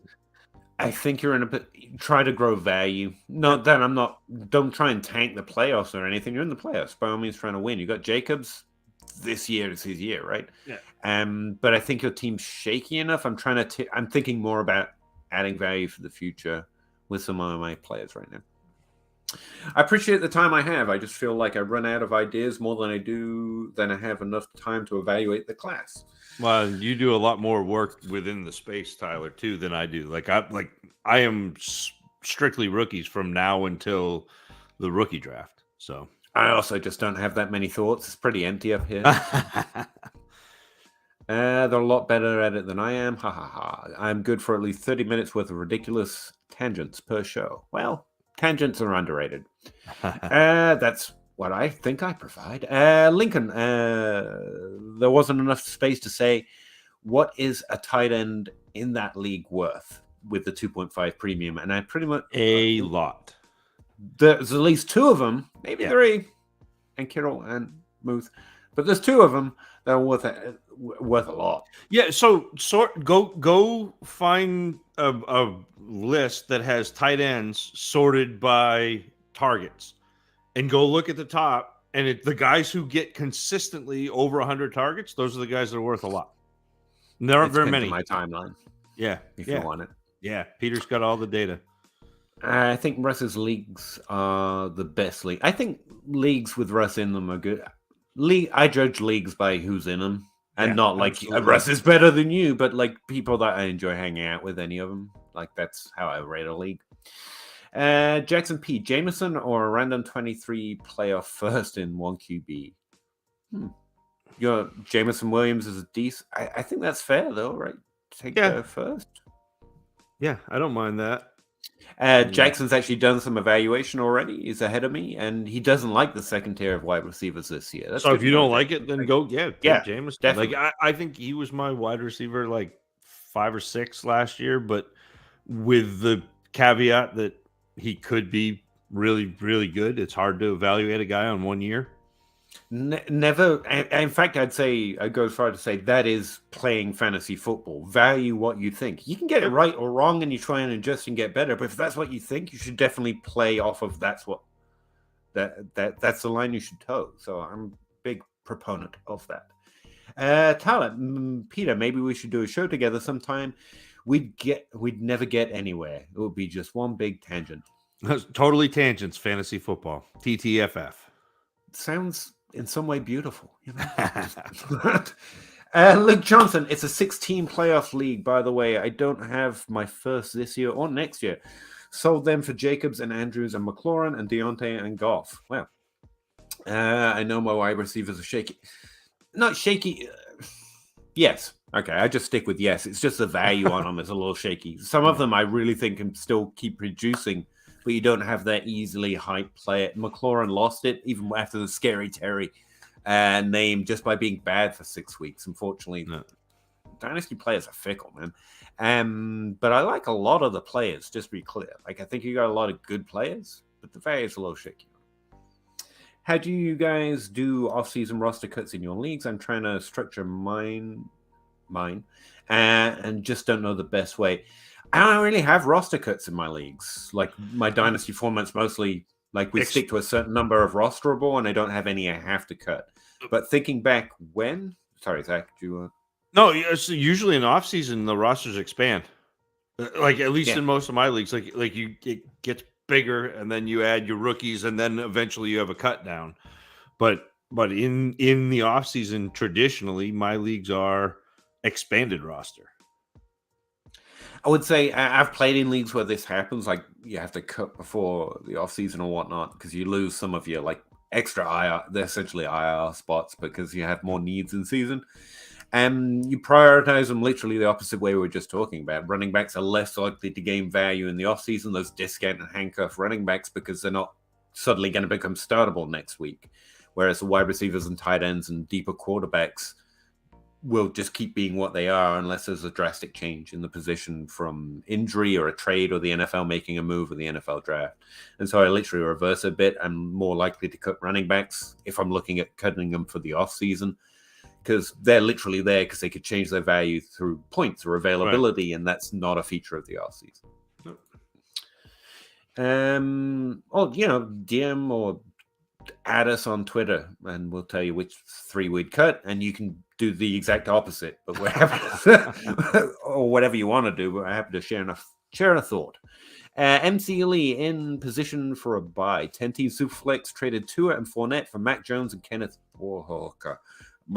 Sorry, I hate that, but it's okay. Quarterbacks are Allen, Burrow. My other running backs are Mixon, Monty, Gibson, Brees, Chuba, Algier. He's doing more than I've given him credit for lately, by the way. Thoughts? Okay, let me run that one through my head. 10-team Superflex. Traded Tua. I don't mind it. Tua for Mac Jones. Yeah, but you got Walker, who's right now a top 5 running back. Again, it's in season. This is going to go to the next question that Luke has too. But I'm not going to judge a trade you've already done. That just seems fair anyway. So this is what your team looks like. Allen, Burrow, awesome. Running backs and Mixon, undervalued but good. Monty, I don't want. Well, Gibson's fine. Brees is great. He says position for a buy. So he added Kenneth Walker without taking because he's got Allen and Burrow. So without taking anything away from his starting lineup, he added Walker, who's been good. So again, I don't mind that. You're a competitive team. You're going for a bye week. You've added Kenneth Walker points. Solid. Don't get me wrong. Yeah, I understand the move. It's a little bit of a crush to give up Tua for Mac Jones because Tua's on the next level. He's on the next level, but I get it. You're pushing to win, and Walker does more for you right there. I get it. And that would mean that your running backs are Mixon and Walker, I presume, not just Monty, Gibson, Brees, and that puts you in a lot better position to make him run there. So I like it. Tyler, the fantasy creator, wants more. Zach seems to like totally tangents. I do. I think that would be fantastic. He's an artist. He likes that. What is that? Onomatopoeia or alliteration or whatever. Yeah, that's alliteration. Thank you. I may need to pitch this to Addison as a new show. How do you prepare for a show that's literally meant to, stay away from any topic you prepare? That would be an interesting challenge. Luke Johnson, are Brees and Kenneth Walker similar value? This is the one that I was. Good question. This is an interesting, and again, this is me going back to value. And I think that there are 3 phases in value. And right now we're in the point scoring phase of value, which is why if you go look at DLF's latest ADP, Kenneth Walker is running back 3 and Brees Hall is running back 9. So right now, because Walker's scoring points, he is in a higher tier. I would prefer to have Brees Hall going forward because I think Brees Hall has the potential to score as a top back. Where I think Walker gets a little dicey because he still has not been a prolific pass catcher. He's been fantastic. He scored a lot of touchdowns. He's had a lot of big runs, and this is not a knock at Ken Walker. Walker is doing exactly what we expected him to do. Walker was the best runner in that class. And is on the best team for that best runner in this. Yeah. I mean, it's like Derrick Henry. But Breece Hall has the potential to be the bell cow with the receiving work and going forward when he comes back healthy. So it's if you need points, it's Walker. If you don't, it's Breece. Yeah, and that's the interesting thing. Yeah, that's the interesting thing, Luke, with value is there are multiple phases of value. There is the value of points, there is the value of future projected seasons, and there is the value of projected picks that we're dreaming on, and all three of those values kind of peak.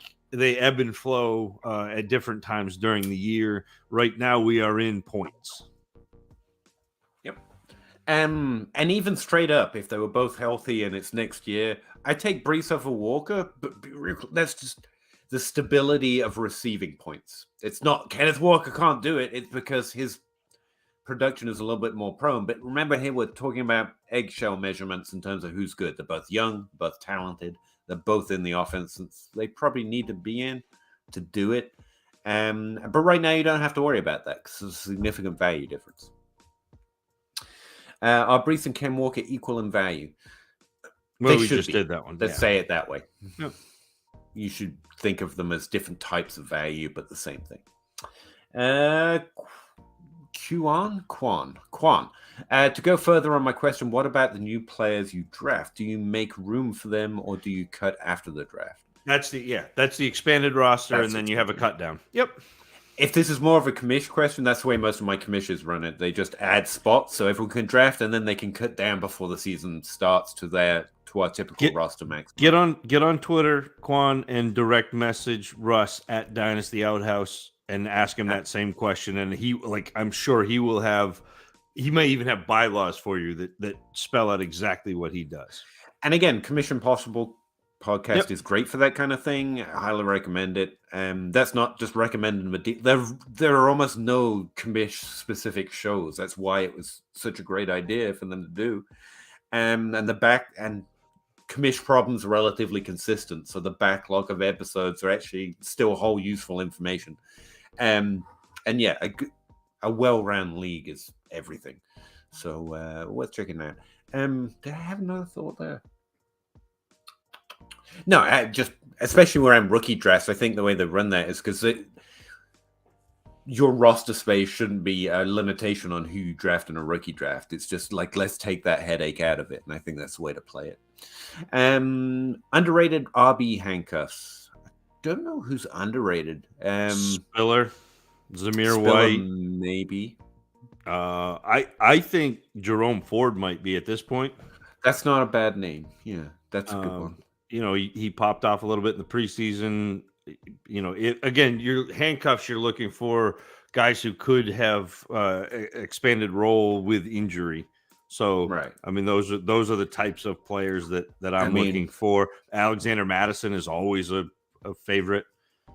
I don't think I have any new names off the top of my head. I mean, I guess maybe AJ Dillon counts here, but probably not. There's probably more upside in him than people recognize right now. I know a lot of people like Jalen Waddle. I still like Kyron Williams. My other interesting one is Dontrell Hilliard. Oh, that's a good one. Yeah, behind Derrick Henry. So just an interesting. But we're getting towards the end of it now, guys. Just so you know, we kind of finish the show abruptly when we get there. It's not you. It's just that we think it's funny. Islands. That's clever.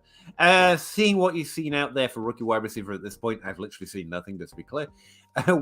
Which are some rookies that you greatly disagree with on each other for the future? Check back with us. Rookies. These rookies. Right. I don't think we're that far off, are we? I don't know. I think we've both seen the same season. We were fairly close together to start the season, though. We had, I think I was a little higher on London, but you're going to point out you had him ranked really high, and I wasn't against the idea that there was an issue there. You definitely like Wilson more than I did, and you've been proven more right than wrong on that for sure.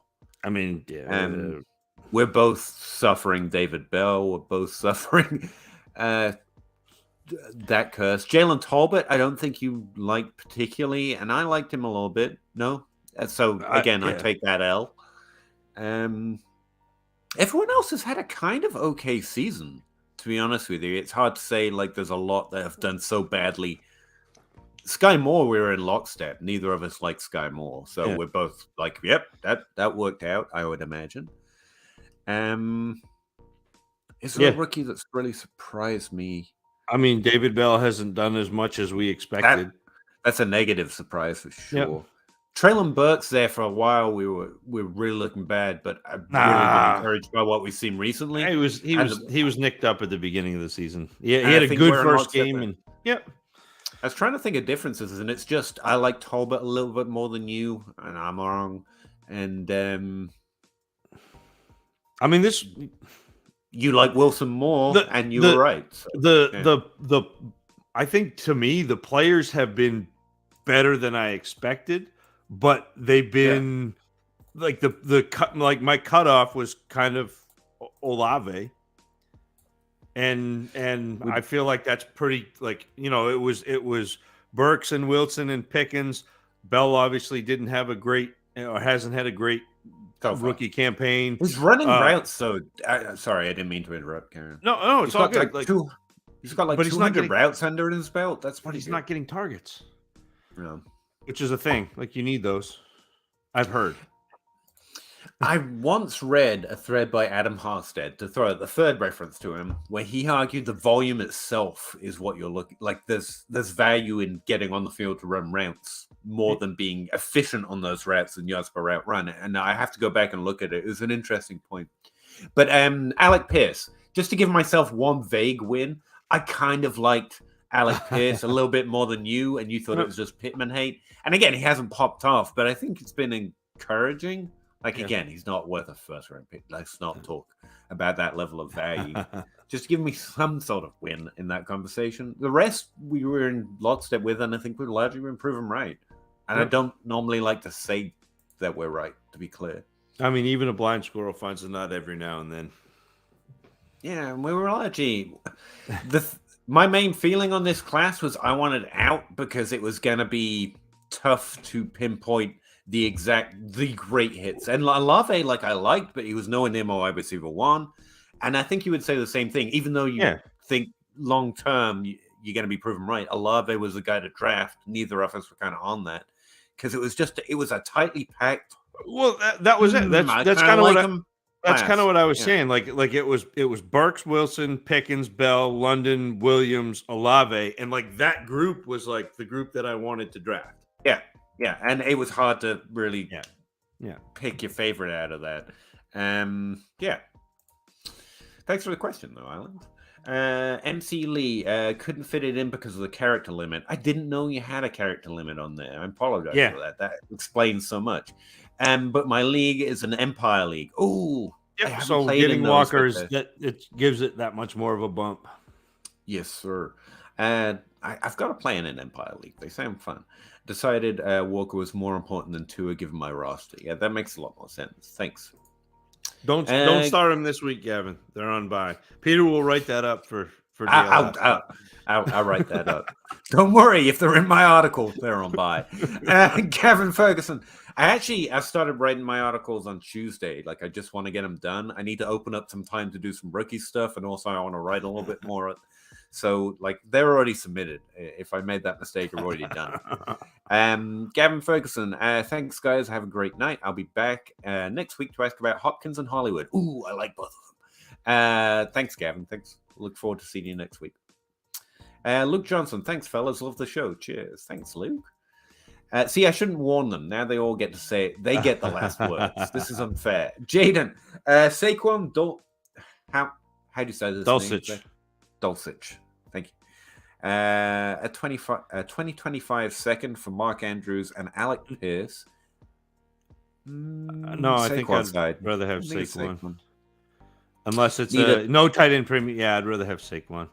He needs a tight end pretty bad. Then we go back to our other lists. Like there are other players that we would be interested in. Maybe a late first with like the Kittle, just to not start the fight. Category, or you start throwing something at those tight ends who aren't quite worth a first. I like the idea of going getting Andrews. I like that a lot. Yeah, but Saquon's a little bit. It's a little bit hot, especially since you need points. Like it's like the Jacobs trade earlier. Who's trying to trade points off your team if you're a contender? Like, give them our link, but like, guys, you can do so much more with your team. Trade for their younger players who aren't scoring points right now, and you're better off next year. And we can get like it's just so it works so well.